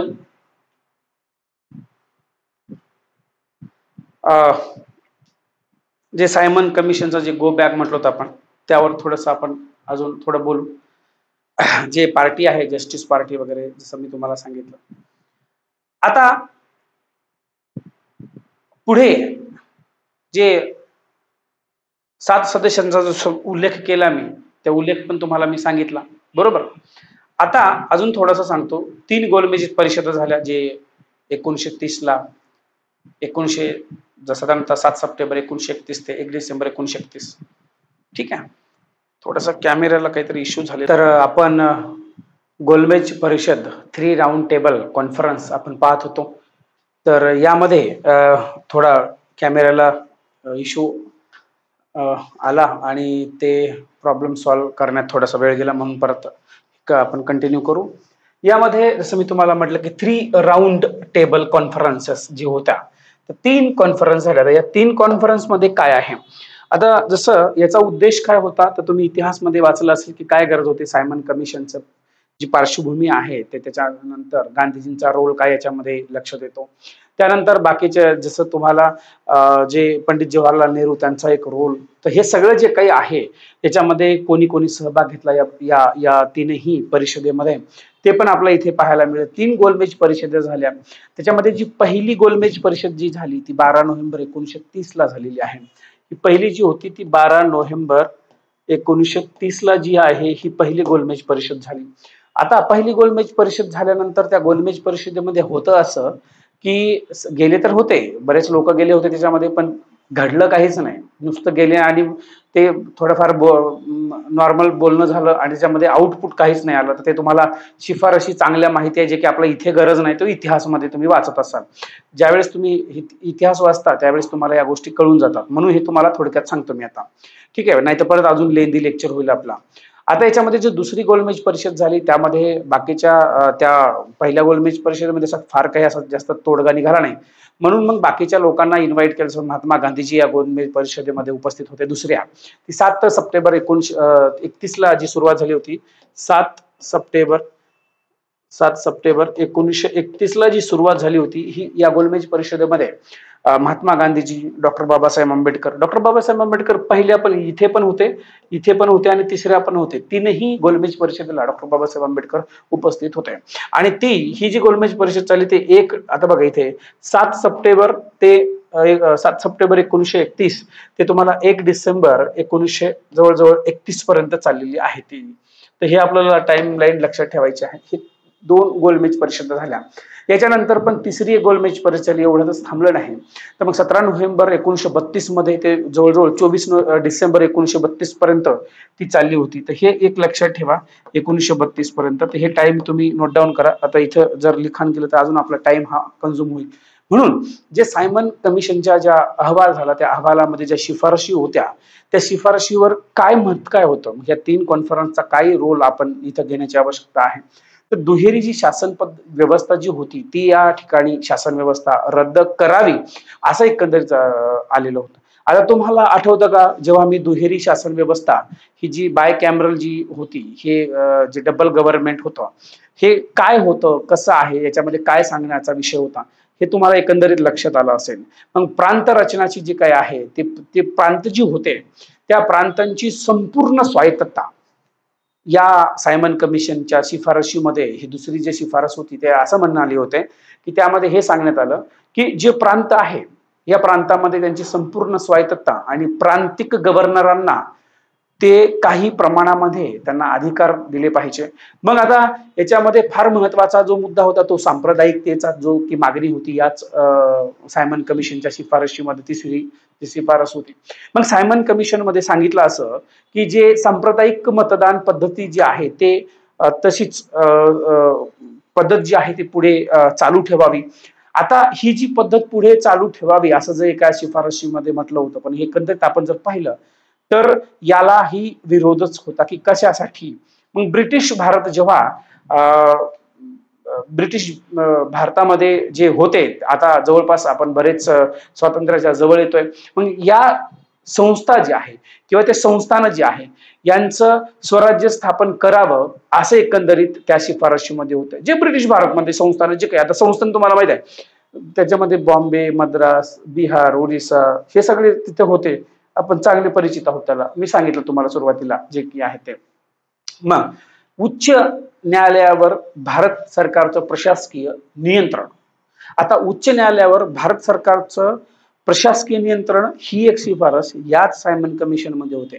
आणि फार महत्वाचा या शिफारशी मधला एक मुद्दा तो तुम्हाला माहिती असायला पाहिजे. जो ब्रह्मदेश आहे, ब्रह्मा, बरोबर की नाही, तो त्यावेळेचा आताचा म्यानमार, ठीक आहे, त्यावेळेस जो ब्रह्मदेश होता या भारतापासून तो वेगळा करावा अशी शिफारशी जे सायमन कमिशनची जी शिफारस आहे त्यामध्ये होती. आणि एवढंच नाही तर अजून मी तुम्हाला एक दोन गोष्ट सांगणार आहे एक्स्ट्राची थोडीशी. जसं मी हे ब्रह्मा किंवा म्यानमार ज्याला तुम्ही म्हणता आताच हे वेगळं करण्याचं जसं सांगितलं, तसंच अजून एक महत्वाचा मुद्दा होता, त्याला आपण म्हणतो जे की सिंध व ओरिसा हे जे 2 स्वतंत्र प्रांत जे झाले पाहिजे किंवा ते बनवावे असं एक या शिफारशीमध्ये होतं, सिंध आणि ओरिसा, ठीक आहे. तर हे जे 2 जे प्रांत होते हे स्वतंत्र बनवावे, हे वेगळे करावे असं एक शिफारसमध्ये या होतं. मग सायमन कमिशनला सहाय्य करण्यासाठी जे काही आहे ते कोणी केलं, ती कोणती समिती आहे ज्या समितीला सायमन कमिशनला सहाय्य करण्यासाठी ती समिती स्थापन करण्यात आली. व्हिडिओला पॉज करा आणि तुम्ही व्हिडिओ पॉज केल्यानंतर अगोदर उत्तर द्या कमेंट मध्ये आणि नंतर तुम्ही ते मी जे सांगितलं ते तुमचं उत्तर बरोबर आहे का हे लक्षात घ्या. तर त्यांचं नाव होतं सी शंकर नायर. हे सी शंकर नायर जे आहेत या समितीची जी आहे ते स्थापना करण्यात आली, ही गोष्ट लक्षात घ्या. म्हणून अशा तरीकेनं हे एकंदरीत जो आहे मी तुम्हाला राऊंड टेबल कॉन्फरन्स या ठिकाणी मी तुम्हाला सांगितली. आता या शिफारशी ज्या मी तुम्हाला एक 5-7 शिफारशी सांगितल्या त्या शिफारशी आय होप की तुम्ही त्या सुंदर पद्धतीने ऐकलेल्या आहेत. याच्यानंतर जर पाहिलं तर आपण जवळजवळ एक 1935चा कायदा पण पाहूया. आता या 1935चा कायदा म्हटलं तर आपल्याला एक असं लक्षात येते की फार महत्वाचा असा इम्पॉर्टंट असा कायदा आहे आणि या कायद्याचं सगळं प्रतिबिंब आपल्या भारतीय राज्यघटनेवरती दिसत आहे. मग हे जर तेवढं काही असेल तर आपण अजून 1-2 गोष्टी समजून घेऊ की काय, उदाहरणार्थ ते लक्ष देईल तुम्हाला. आता बघा, जवळपास 75% जो भाग आहे तो भारतीय राज्यघटनेचा याच 1935च्या कायद्यावरून आपण तो तसाच कॅरी फॉरवर्ड केला, तसाच आपण तो स्वीकारलेला आहे. ठीक आहे. एवढंच नाही तर याच्यामध्ये काय झालं तर हा एक मुद्दा, त्याच्यानंतर जवळजवळ 250 कलम जे आहेत कलम, हे 250 कलम सुद्धा आपण त्याच्यामध्ये तसेच आपल्या भारतीय जे जसं जसं ड्राफ्टिंग चालू होतं त्यामध्ये आपण तसंच पुढे घेतलेलं आहे. हा, याच्यामध्ये थोडाफार मायनर काही बदल झाला असेल मागे पुढे, पण ते आपण तसंच पुढे नेलेलं आहे. मग याच्यामध्ये 200 जवळजवळ 50 कलमांचा समावेश, म्हणजे इमॅजिन करा किती जवळपास भाग झाला. मग तुम्हाला लक्षात येईल की 250 कलम जर याच्यामध्ये समावेश झाले तर मग आताच्या घडीला जे आपल्याकडे जसं आपण पाहतो की भाग किती होते, मग त्या काळामध्ये मग कलम किती होते बरं, किती आकड्यापर्यंत होते, 250 कलम म्हणजे किती कलम होते, त्यांचा आकडा किती होता, किंवा त्याच्यामध्ये परिशिष्ट किती होते, असा तुम्हाला प्रश्न पडला असेल तर ते फार महत्वाचं आहे, कारण त्यावरती नेहमी कंबाईन जर राज्यसेवा असेल त्यावर प्रश्न विचारला जातो. एक म्हणजे 14 भाग होते, लक्ष द्या, 14 भाग होते आणि 321 कलम होते. गोष्ट 14 321 10 असं लक्षात ठेवू शकता तुम्ही. 14 भाग होते, 321 कलम होते आणि त्याच्यानंतर जे परिशिष्ट आहे हे परिशिष्ट मित्रांनो जवळजवळ 10 होते. ठीक आहे. तर असा एकंदरीत हा विषय आहे, तर तुम्ही हे लक्षात ठेवू शकता. मी इथे पूर्ण नोट डाऊन नाही केलं, बट तुम्ही प्रॉपररित्या ऐकून घ्या काय सांगतोय ते लेक्चरमध्ये. म्हणून इकडे तिकडे न जाता डायरेक्ट आपण ऐकून घ्यायचं लेक्चर. ठीक आहे. आता बघा, जसं मी तुम्हाला सांगितलं या कायद्यामध्ये 14 भाग होते, 300 जवळजवळ 21 कलम होती आणि 321 कलम आणि त्याच्यानंतर 10 परिशिष्ट होते. मग आता विषय एवढा होता तर काय करण्यात आलं, आता तुम्हाला आठवत असेल एक संस्थान आणि प्रांत. आता प्रांत, ज्याला आपण प्रांताला काय म्हणतो, प्रांताला आपण प्रोव्हिन्स म्हणतो आणि संस्थानाला आपण प्रिन्सली स्टेट म्हणतो. हे आपल्याला सर्वांना चांगलं परिचित आहे. मग प्रांत आणि संस्थान जे आहेत यामध्ये घटक असलेले जे काही अखिल भारतीय स्वराज्य जे आहे त्याला संघराज्य पण म्हटलं गेलेलं आहे, ते संघराज्य भारतामध्ये स्थापन करण्याची एक तरतूद असं या जवळपास सांगण्यात आलं. मग त्याच्यामध्ये महत्वाचा विषयाची विभागणी करण्यात आली, 3 भागामध्ये विभागणी करण्यात आली. मग याच्यामध्ये आता हे जे जसं मी तुम्हाला सांगितलं तर 3 भागामध्ये म्हणजे किती 3 भागामध्ये जवळजवळ विभागणी केली.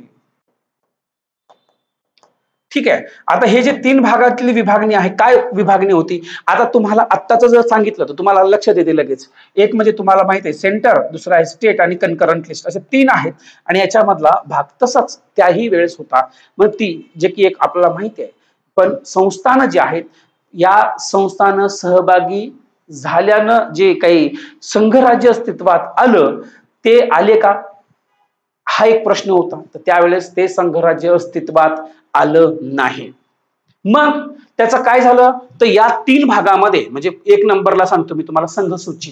त्या काळामध्ये आताच मी सांगत नाही, लक्षात घ्या, मी तुम्हाला हे सगळं हिस्टॉरिकल जे इव्होल्युशन आहे ते सांगतोय, रायटिंग आणि ऑब्जेक्टिव्ह दोन्हीच्या दृष्टिकोनातून समजून घ्या काय सांगतोय. तर आता बघा, जवळजवळ 59 एवढ्या काय होते विषय होते संघसूची. आता संघ म्हणजे आताचं काय, तर संघ म्हणजे आताचं केंद्रामधला विषय आहे. तर मी तुम्हाला सांगितलं केंद्र किंवा ते आपण जे सेंटर लिस्ट म्हणतो ते, त्यावेळेस संघसूची होती. आताच्या घडीला जर पाहिलं तर आपण ते प्रांत सूची. आता प्रांत सूची काय बरं, तर प्रांत सूची म्हणजे आत्ताच स्टेट लिस्ट किंवा राज्य किंवा आपण त्याला प्रोव्हिन्स असं म्हणूया, हे सगळे गोष्टी आहेत. तर त्या काळामध्ये जे एकूण जे या प्रांतात किंवा या सूचीमध्ये जे विषय होते जवळजवळ 54 विषय होते. किती होते, 54 विषय होते आणि या 54 विषयामध्ये ते जे प्रोव्हिन्स आहे ते कायदे करू शकत होते. आणि शेवटी जे आहे सर्वात महत्वाचा, जो की दोन्हीही कायदे करणारे आताच्या घडीनुसार पाहिलं तर त्याला आपण काय म्हणतो, कन्करंट लिस्ट. कन्करंट लिस्ट जे आहे किंवा समवर्ती सूची, जवळजवळ याच्यामध्ये 36 एवढे विषय होते. ठीक आहे, 36 एवढे विषय होते. हे तिसरा भाग आहे. 36 अशा पद्धतीचं या 3 भागामध्ये विभागणी करण्यात आली, संघसूची, प्रांतसूची आणि समवर्ती सूची. मग आता महत्वाचा विषय येतो तो म्हणजे इंडिया काउन्सिल बरखास्त करण्यात आली. याच्यामध्ये फार महत्वाचा जो विषय होता तो या ठिकाणी बरखास्त करण्यात आला. मग प्रांतातील, आता याच्या पुढे जर सांगायचं झालं तर मग प्रांत आलं. प्रांतातील जे काही द्विदल शासन पद्धती डायरेक्ट आपण पाहिली, ते डायरेक्ट कशी आली होती हे माहित आहे. 2 सभागृह कसे आले ते सांगितलं होतं तुम्हाला मी, थोडंसं आठवा आणि परत आपण त्यावर येऊ. मग हे जे काही आहे यामध्ये प्रांतातील जे काही द्विदल शासन पद्धती आहे ती रद्द करण्यात आली आणि ही जेव्हा रद्द करण्यात आली या 1935च्या कायद्यामध्ये, तेच महत्वाचं आहे की म्हणून हे रद्द केल्यानंतर त्यांना जे प्रांत होते यांना मित्रांनो स्वायत्तता देण्यात आली आणि ह्या प्रांतामध्ये जी दुहेरी शासन व्यवस्थेवरती प्रचंड टीका झाली, लोक टीका करत होते. टीका झाल्यानंतर त्याच्यामध्ये अनेक केंद्रामध्ये द्विदल शासन पद्धती सुरू करण्यात आली. आता हे प्रांतामधलं काढलं. मग महत्वाचा जो विषय येतो तो म्हणजे काय, आता ते थोडक्यात सांगतो तुम्हाला. चला थोडंसं पुढे जाऊया आपण. हे मग मी खास करून तुमच्यासाठी हा चार्ट आणलेला आहे. तर यामध्ये काय, तर कार्यकाळ किती होता साधारणतः राज्यसभेचा, ज्याला आपण काउन्सिल ऑफ स्टेट म्हणतो. काउन्सिल ऑफ स्टेटमध्ये कार्यकाळ जर पाहिला तर दरवर्षी जवळजवळ हे दर 3 वर्षांनी होतं. हे थोडासा टायपो एरर आहे, हे टायपिंग करण्यात मिस्टेक झाली. कधी कधी हे इथे फॉन्ट पण घेत नाही. तर इथे बघा, दर 3 वर्षांनी 1/3 जे सदस्य आहे, मी आताच सांगत नाहीये राज्यसभेचं, मी सुरुवातीचं सांगतोय, ठीक आहे, जे हिस्टॉरिकल बॅकग्राऊंड मधलं, ते निवृत्त होतील आणि याच्यामध्ये एकूण सदस्य 260 होते. लक्ष द्या, आता किती सदस्य आहेत तुम्हाला सर्वांना चांगलं परिचित आहे. मग आता हे जे सदस्य येणार होते, हे सदस्य येणार कुठून होते, हा महत्वाचा विषय आहे. आपल्याला सदस्य माहिती आहे, पण येणार कुठून सदस्य हे, कारण भारतामध्ये त्या काळामध्ये जे प्रिन्सली स्टेट होते, प्रोव्हिन्स होते आणि हे सगळं जे असताना सुद्धा काय झालं, मग 156 प्रांतांनी निवडून दिलं होतं. किती, 156 प्रांत जे आहेत, ज्या प्रांतांनी तिथं निवडून दिलेलं होतं. आणि जवळजवळ जे संस्थानाकडून येणारे होते, जे काही प्रिन्सली स्टेट कडून, ते 104 एवढे येणार होते. आणि हे नामनिर्देशित, ज्याला आपण रिकमेंडेड, आताच्या घडीला राष्ट्रपती हे 12 जे नॉमिनेटेड करतात, रिकमेंड करतात, तसं पाहिलं तर तशाच पद्धतीचं त्यावेळेस संस्थानाकडून एवढं होतं. आता फेडरल असेंब्ली, संघराज्य, म्हणजे आताचा काळ कोणता, तर याला आपण असं म्हणूया लोकसभा, किंवा याला आपण लोअर हाऊस किंवा कनिष्ठ सभागृह असं म्हणूया, कॉमन हाऊस म्हणू, अशा पद्धती. यांचा कार्यकाळ 5 वर्षाचा होता आणि यांचं सदस्यत्व जे आहे तर जवळजवळ 375 आहे. आता ते वाढणारच आहे भविष्यात नक्कीच. तर हे सदस्य कोणत्या कमिशननुसार वाढतात, हे तुम्ही मला कमेंटमध्ये याचं उत्तर द्या. आता बघा, 250 प्रांतांनी निवडून दिलेले होते जे प्रांत आहे, आणि बाकीचे जे आहे 175 ते ज्या संस्थानिकाकडून नामनिर्देशित करण्यात आले, म्हणजे प्रोव्हिन्स कडून नामनिर्देशित करण्यात आले. हा फार महत्वाचा आहे. हे दोन्ही हे डायरेक्ट तुम्ही ऍज इट इज इथे तुम्हाला पाठ करायचं आहे. त्याच्यामध्ये तुम्ही जास्त वेळ घालू नका, कारण इथे तुम्हाला काही कन्फ्युजन होण्यासाठी किंवा असं काहीच नाही, हे लक्षात घ्या, ठीक आहे. आता बघा, जे मी तुम्हाला सांगितलं जसं की हे एवढं सारं, आता याच्यामध्ये 11 पैकी जवळजवळ जे काही ज्या प्रांतामध्ये द्विग्रही कायदे मंडळ होतं, ज्याला आपण जे काही लेजिस्लेचर आहे, तर ते काही प्रांतांमध्ये, जवळजवळ 6 प्रांतामध्ये द्विग्रही जे कायदे मंडळ आहे ते स्थापन करण्यात आलं. आता किती राज्यांमध्ये विधान परिषद आहे, तुम्ही मला सांगू शकता का कमेंटमध्ये? हा माझा दुसरा तिसरा प्रश्न आहे. तुम्ही जर पाहत असाल तर लगेच व्हिडिओला पॉज करून तुम्ही कमेंटमध्ये टाका. तुमच्या माहितीसाठी जे काही 11 जे संस्थानं होते, याच्यामधून जवळजवळ 6 मध्ये काय करण्यात आलं, 11 पैकी 6 जी संस्थानं होती, ज्याच्यामध्ये मुंबई आलं, मद्रास आलं, बंगाल आलं. मी तुम्हाला सांगितलं MMB OSB, आठवतं का, MMB OSB. हे का लक्षात ठेवायचं, तर हे याच्यामुळं, कारण हे 6 प्रांतामध्ये त्या काळामध्ये जे आपण ज्या वेळेस आपण historical background of the Indian constitution आपण पाहतो, त्यामध्ये तुम्हाला जवळजवळ मद्रास असेल, बंगाल असेल, मुंबई असेल, आसाम असेल, संयुक्त प्रांत असेल, बिहार असेल, या प्रांतामध्ये आताचं जे विधान परिषद आहे त्या पद्धतीचं त्या काळामध्ये होतं, हे लक्षात घ्या. मग एवढंच नाही तर त्या काळामध्ये फेडरल कोर्ट आहे, त्या फेडरल कोर्टाची सुद्धा स्थापना करण्यात आली, म्हणजे तुम्हाला हे लक्षात येईल. आणि ती स्थापना साधारणतः 1 ऑक्टोबर 1937च्या त्या दरम्यान झालेली आहे.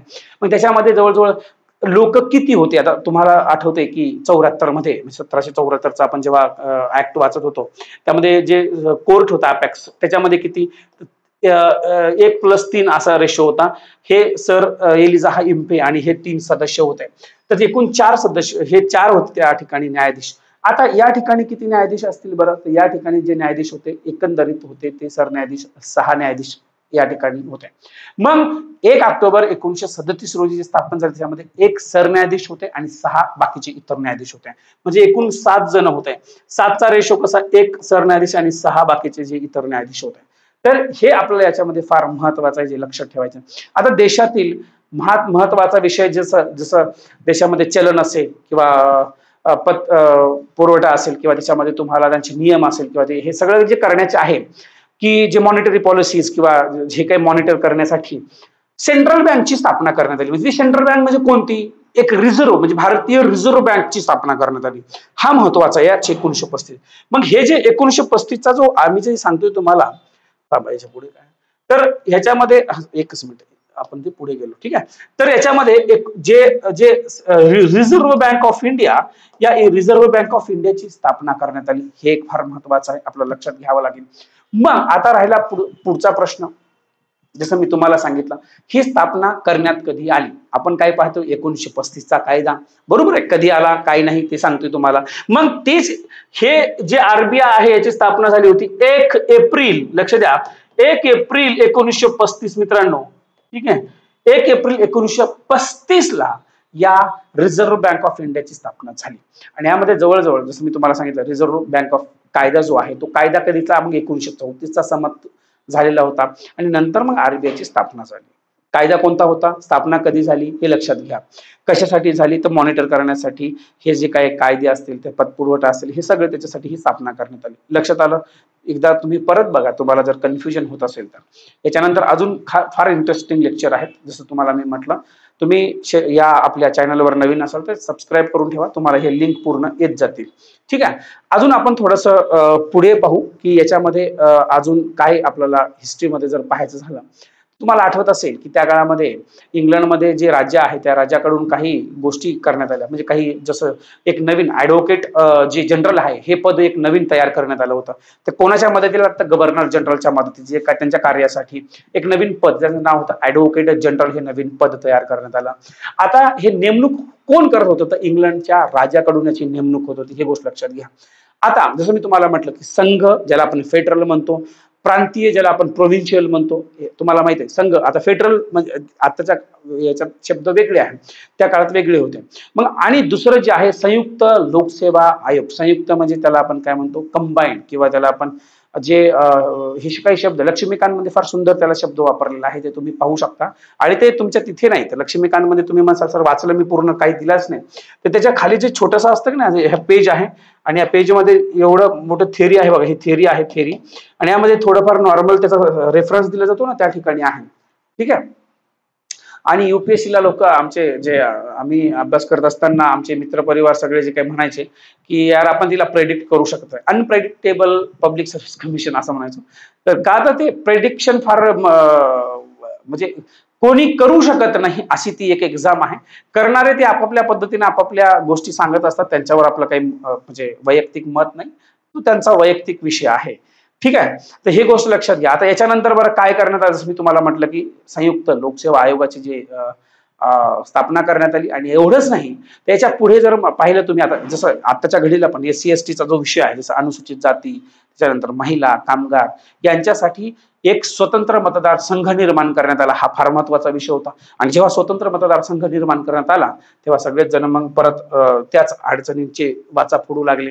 आता आपण जेव्हा जे नेहरू अहवाल पाहणार आहोत, हे नेहरू अहवाल काय सांगतो, या नेहरू अहवालामध्ये गोष्ट फार महत्वाची आहे. जसं भारत मंत्री लॉर्ड जे बर्कन हेड, ज्याचं नाव प्रोनाऊन्स कमी जास्त झालं असेल तर सांगा मला, तर ज्यांचं नाव जे भारत मंत्री आहेत लॉर्ड बर्कन हेड असं आहे. तर यामध्ये तुम्ही जेव्हा हे सगळं करत असताना यांनी एक चॅलेंज केलं होतं की भारताच्या लोकांना, की तुम्ही भारताचे लोक हे एवढे सक्षम नाहीयेत काय करण्यासाठी, तर राज्य चालवण्यासाठी. त्यावेळेस हे आव्हान आहे. तर आपल्या इथली जी नेते मंडळी आहे त्याच्यामधले पंडित जवाहरलाल नेहरू जे आहे, तर यांनी हे आव्हान स्वीकारलं. नेहरू अहवाल म्हणतो आपण त्याला, सॉरी पंडित जवाहरलाल नेहरू नाही, तर ठीक आहे. तर हे अहवाल त्यांनी स्वीकारलं. मग आता महत्वाचा जो विषय आहे ते थोडक्यात सांगतो. हे याला आपण नेहरू रिपोर्ट मध्ये पंडित मोतीलाल नेहरू आहेत, पंडित जवाहरलाल नेहरू नाही, सॉरी, त्यांचे वडील आहेत, माझं चुकलं थोडंसं, ठीक आहे. तर हे बरंच आहे. आता हे काही गोष्टी अशा चालता बोलताच माहिती असं म्हणतो, थोड्याफार मागे पुढे होतात, तर ते करेक्ट केलं मी इकडे या ठिकाणी नेहरू अहवालामध्ये. आता बघा, जसं स्वीकारलं गेलं होतं, जे भारत मंत्री होते लॉर्ड बर्कन हेड यांचं जे आव्हान आहे ते स्वीकारलं मोतीलाल नेहरू, पंडित मोतीलाल नेहरू यांनी. म्हणून भारताच्या संविधानाची जे काही महत्वाची तत्व आहे ते निर्धारित करण्यासाठी त्यांनी एक काम केलं. काय केलं, भारताचं संविधान. आता बघा आपण कधी आलो, फार 1928चा काळ आहे. आणि या काळामध्ये जे संविधान आहे त्या संविधान याची जी काही तत्व असतील, ती तत्वे जी आहेत ते नामनिर्देशित करण्यासाठी त्यांनी काय केलं, 19 मे 1928 ला, लक्ष द्या, 19 मे 1928 ला त्यांनी एक काम केलं फार महत्वाचं. मुंबई या ठिकाणी, हे मी जसं सांगतो तसंच तुम्ही नोट डाऊन करा, फार महत्वाचा विषय आहे, हे पाठ करून टाका जे मी तुम्हाला सांगतो, जसं मला हे तुम्हालाही करायचं आहे. जसं 19 मे 1928 रोजी मुंबई या ठिकाणी मुंबईमध्ये एक बैठक संपन्न झाली, सर्वपक्षीय अधिवेशनामध्ये सर्व पक्षांना बोलवलं, त्याच्यामध्ये एक अधिवेशन घेण्यात आलं. त्याच्यामध्ये 1928 ला हे अधिवेशन पार पडलं. त्यामध्ये फार महत्वाचा विषय कोणी घेतला, पंडित मोतीलाल नेहरू यांनी, पंडित जवाहरलाल नेहरू यांचे वडील. आणि हे जे पंडित मोतीलाल नेहरू यांना दुसऱ्याही शब्दानं याला बोलल्या जातं, हे याला कोणती ऑफर बोलतात ते तुम्ही कमेंटमध्ये मला सांगायचं, अजून एका दुसऱ्या नावाने ओळखलं जातं. हे जे झालेलं आहे, मोतीलाल नेहरू यांच्या अध्यक्षतेखाली एक समिती गठीत करण्यात आली, फार महत्वाचा विषय होता. आणि या समितीनं सुचवलेल्या तरतुदी नेहरू अहवाल म्हणून त्या ओळखल्या जातात. यालाच वेगळ्या शब्दामध्ये सांगायचं झालं तर याला ऑगस्ट जे आहे, ऑगस्ट घोषणा असं पण म्हणतो. 10 ऑगस्ट 1928 ला सुरुवात कधी झाली होती बघा, 19 मे, त्याच्यानंतर 10 ऑगस्ट 1928 ला फार चर्चेमध्ये आणि विषय आहे जो की महत्वाचा. आता जसं मी तुम्हाला सांगितलं, याच्यामध्ये जे संसद आहे काय होते बरं, हे त्याच्यामध्ये काय काय तरतुदी दिल्या होत्या यामध्ये, जे ऑगस्ट ही जी घोषणा आहे. तर जेव्हा आता बघा, जसं 10 ऑगस्ट रोजी काही मुद्दे, त्याच्यामधला फार महत्वाचा आणि इम्पॉर्टंट असा की संसद जी आहे त्या संसदीय शासन व्यवस्थेवरती आधारलेलं वसाहतीचं स्वराज्य. आता थोडस तुम्ही जरा लक्ष द्या, काय शब्द आहे, संसदीय शासन व्यवस्थेवरती आधारलेलं वसाहतीचं स्वराज्य.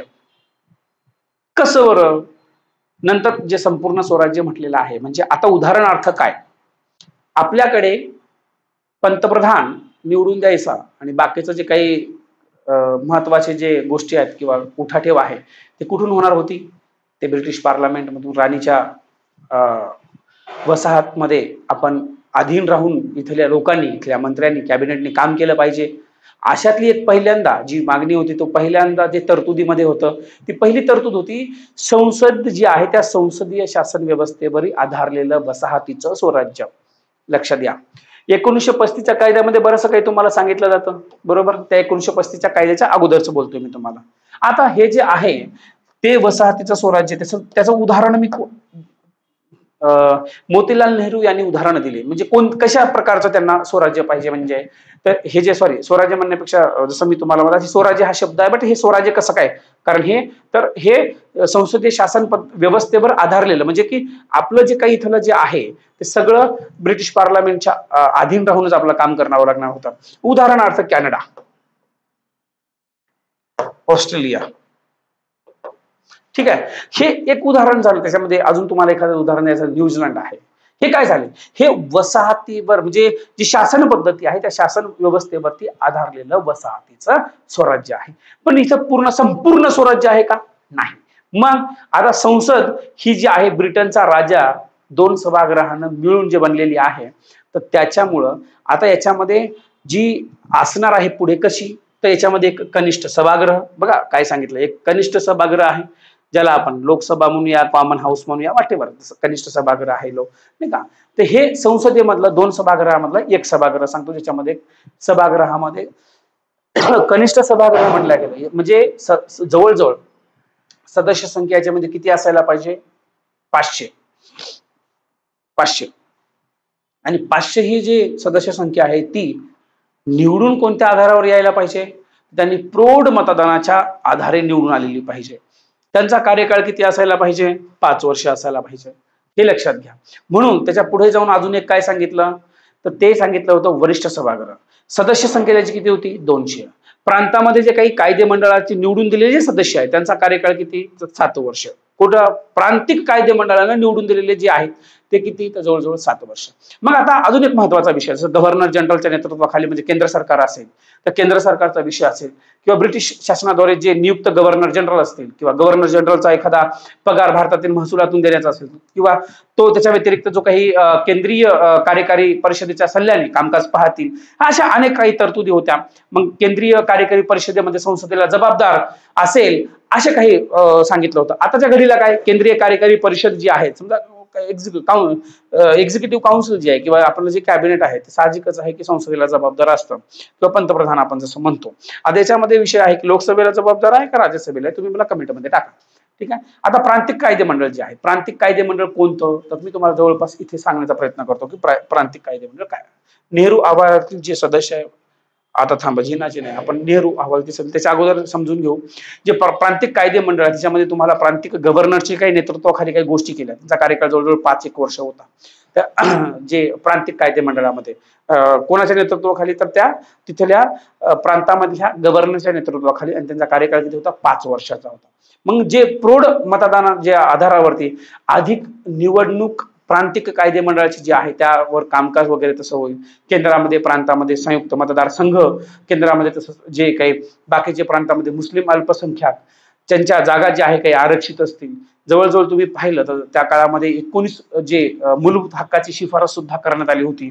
असं धर्मनिरपेक्ष राज्य जे आहे ते राज्यसंस्था असेल, किंवा याच्या व्यतिरिक्त जर सांगायचं झालं तर संघ राज्य व्यवस्था असेल, त्यांना शेषाधिकार केंद्राकडे असतील. भाषेच्या आधारावरती तुम्ही प्रांताच्या सीमाच्या निश्चिती असेल. हे असं एकंदरीत हे जे काही मी जे सांगतोय तुम्हाला, हे बरंचसं सारं त्या शिफारशी तरतुदी होत्या. आणि म्हणून याच अहवालामधलं सर्वोच्च न्यायालयाच्या नेतृत्वाखाली एक स्वतंत्र जे आहे ते एक न्याय व्यवस्था सुद्धा असायला पाहिजे असंही सांगितलं होतं. हे सगळं जे सांगून त्याच्यानंतर जे आहे मी नेहरू अहवालातील सदस्यांचा आपण पाहूया. हे फार व्यवस्थित आहे. याच्यामध्ये कोण होते अध्यक्ष, तुम्हाला जसं मी आता सांगितलं पंडित मोतीलाल नेहरू हे अध्यक्ष होते. जवाहरलाल नेहरू त्यांचे जे पुत्र आहेत ते आहेत ते सचिव या ठिकाणी होते. ठीक आहे, नेहरू अहवालातील सदस्यामधले. त्याच्यानंतर मग हे जवळपास एक तेज बहादूर सप्रू असेल, सुभाषचंद्र बोस असतील, MS आने असतील, मंगल सिंह असतील, GR प्रधान असतील, हे जी लोक आहेत ही लोक कोण होते, हे सदस्य होते. अली इनाम असेल, सोयब कुरेशी असतील, तर हे लोक कोण होते, हे लोक सदस्य होते. लक्षात घ्या, ही नावं पाठ करून टाकली तरी चालतील, नाही केलं तर काही विषय असा महत्वाचा नाही. पण तुम्हाला पहिले सचिव आणि ते माहिती असलं पाहिजे. आता या जिनाचे 14 मुद्दे मी तुम्हाला सांगणार नाही, पण त्याच्यामध्ये जिन्नाचा एक दोन तुम्हाला पॉइंट सांगण्याचा मला नक्कीच तिथे तुम्हाला कामाला येईल. आता या ज्या मोहम्मद अली जिना यांच्या काही मागण्या होत्या, मागण्या कोणत्या, जिनाच्या मागण्या ज्या होत्या त्या कोणत्या, तर ते पूर्ण न झाल्यामुळं जिनानं काय केलं, ज्या मागण्या होत्या त्या पूर्ण झाल्या नाही. मग त्यांनी केलं काय, पुढच्या गोष्टीला विरोध करायला सुरुवात केली. मग मार्च 1929च्या दरम्यान साधारणतः 14 मुद्दे मांडले, आणि ते मुस्लिम लीगच्या पुढील वाटचालीसाठी ते फार महत्वाचे आहे, पायाभूत सिद्धांत आहे, आणि हे आमचं यावरती चालेल किंवा अशा पद्धतीनं जे जिनानं या ठिकाणी ठेवले. हे 14 मुद्दे जवळपास स्वीकारले तर नाही, पण हे त्यांचे मुद्दे आहेत. त्याच्यामध्ये भारतीय राज्यघटना जी आहे संघराज्यात्मक असावी, शेषाधिकार प्रांताकडे असावे, सर्व प्रांतांना राखीव स्वायत्तता मिळावी असंही सांगितलं होतं. एवढंच नाही तर तुम्हाला अजून जर सांगायचं झालं तर जेवढे काही कायदे मंडळ असणार आहेत, मग त्याच्यामध्ये केंद्रामध्ये असतील किंवा राज्यामध्ये जे काही कायदे मंडळ असतील, तर याच्यामध्ये लोकनियुक्त जे संस्था आहे ते अल्पसंख्याकांना योग्य तो परिणामकारक प्रतिनिधी जे आहे ते प्रतिनिधित्व देण्यात यावं. जे की नंतरच्या तुम्हाला जसं येरवडा जेलमध्ये जे इथे पुणे जो करार आहे त्या पुणे करारामध्ये पण ही गोष्ट झाली, ते पण पाहू शकता. म्हणून एवढंच नाही तर अजून जर सांगायचं झालं, केंद्रीय कायदे मंडळामध्ये मुस्लिमांना 1/3 प्रतिनिधित्व मिळावं, असे अनेक सारे मुद्दे होते. म्हणजे स्वतंत्र मतदारसंघ अस्तित्वात असतीलच, मग त्यामध्ये कोणतेही समजा समाजाला स्वतंत्र मतदारसंघ स्वतःहून जर या ठिकाणी संयुक्त करायचं असेल तर त्यावेळेस ते द्यावं. पंजाब असेल, बंगाल असेल, वायव्य सरहद प्रांत असेल, हे जे आहे मुस्लिमांसाठी पुनर्रचना वगैरे असे एकंदरीत जे आहे हे सगळे इतिहासामध्ये तुम्हाला बघायला मिळतात. सर्व समाजाच्या जवळपास धर्माचं आचरण करण्यासाठी, प्रचार करण्यासाठी, प्रसार करण्यासाठी जे मूलभूत अधिकारामध्ये दिलेलं आहे आपल्याला कलम 14 मध्ये, जे की आपल्या भाग 3 मध्ये, आणि या भाग 3 मध्ये तुम्हाला फंडामेंटल राईट जे सांगितलं त्या फंडामेंटल राईट मध्ये हे सगळे मूलभूत अधिकार दिले आहे. हे फार महत्वाचं आहे. ठीक आहे, तर हे एकंदरीत हे मुद्दे होते, लक्षात घ्या. मग भारतीय स्वातंत्र्य जे आहे कायदा, ते भारतीय स्वातंत्र्याचा कायदा 1947 चा हा जो कायदा आहे ते अत्यंत महत्वाचा आहे. या कायद्यामध्ये तुमच्या गोष्ट लक्षात येईल. आणि एवढंच नाही, अजून मी तुम्हाला सांगतो कायदा सांगण्यापूर्वी या जे मोहम्मद अली जिनाचे जे 14 मुद्दे होते त्याच्यामध्ये मुस्लिम, जी भाषा आहे उर्दू आहे, संस्कृत आहे, त्याच्यानंतर तुम्हाला शिक्षण असेल, संस्था असतील, त्यांचं जे सगळ्यांचं जे काही संरक्षण करण्यासाठी आता फंडामेंटल राईट मध्ये आहे त्या सगळ्या गोष्टी त्या ठिकाणी मांडल्या होत्या. पण त्यानंतर तुम्हाला माहिती आहे काय झालं काय नाही आपण इतिहासमध्ये वाचलं. आता आपण डायरेक्ट थेट येऊया या 1947च्या कायद्यावर. 1947चा कायदा जवळपास काय सांगतो हा, 30 जून 1948 पर्यंत भारतातील जे काही ब्रिटिश होते, ब्रिटिश तुम्हाला राजवट संपुष्टात येऊन त्या ठिकाणी सत्ता जबाबदार भारतीयांकडे देण्यात येणार होती किंवा सोपवली जाणार होती आणि त्यावेळेस ते जबाबदार हे भारतीय असणार होते, ही गोष्ट लक्षात घ्या. जसं अगोदर जे काही मोतीलाल नेहरू यांनी जे काही चॅलेंज स्वीकारलं होतं तशा पद्धतीचं. म्हणून याच्यामध्ये पंतप्रधान क्लेमेंट ॲटली जे मी तुम्हाला सांगितलं होतं, प्रोनाऊन्स कसे असतात की हे लोक त्या त्या टोनिंग मध्ये बोलत असतात. तर माझं कुठे कमी चुकलं असेल तर मला तुम्ही करेक्ट करू शकता. तर यामध्ये जे ॲटली आहेत जवळजवळ 20 फेब्रुवारी 1947 रोजी यांनी एक घोषित केले. काय घोषित केले, जसं मी तुम्हाला सांगितलं की ते म्हणजे भारतीयाकडे हे सत्ता जी आहे ते सोपविल्या जाईल, बरोबर आहे, ते घोषित केलं. मग 3 जून 1947 रोजी माउंट बॅटन यांनी काय केलं, फाळणीची घोषणा केली. 3 जून 1947 रोजी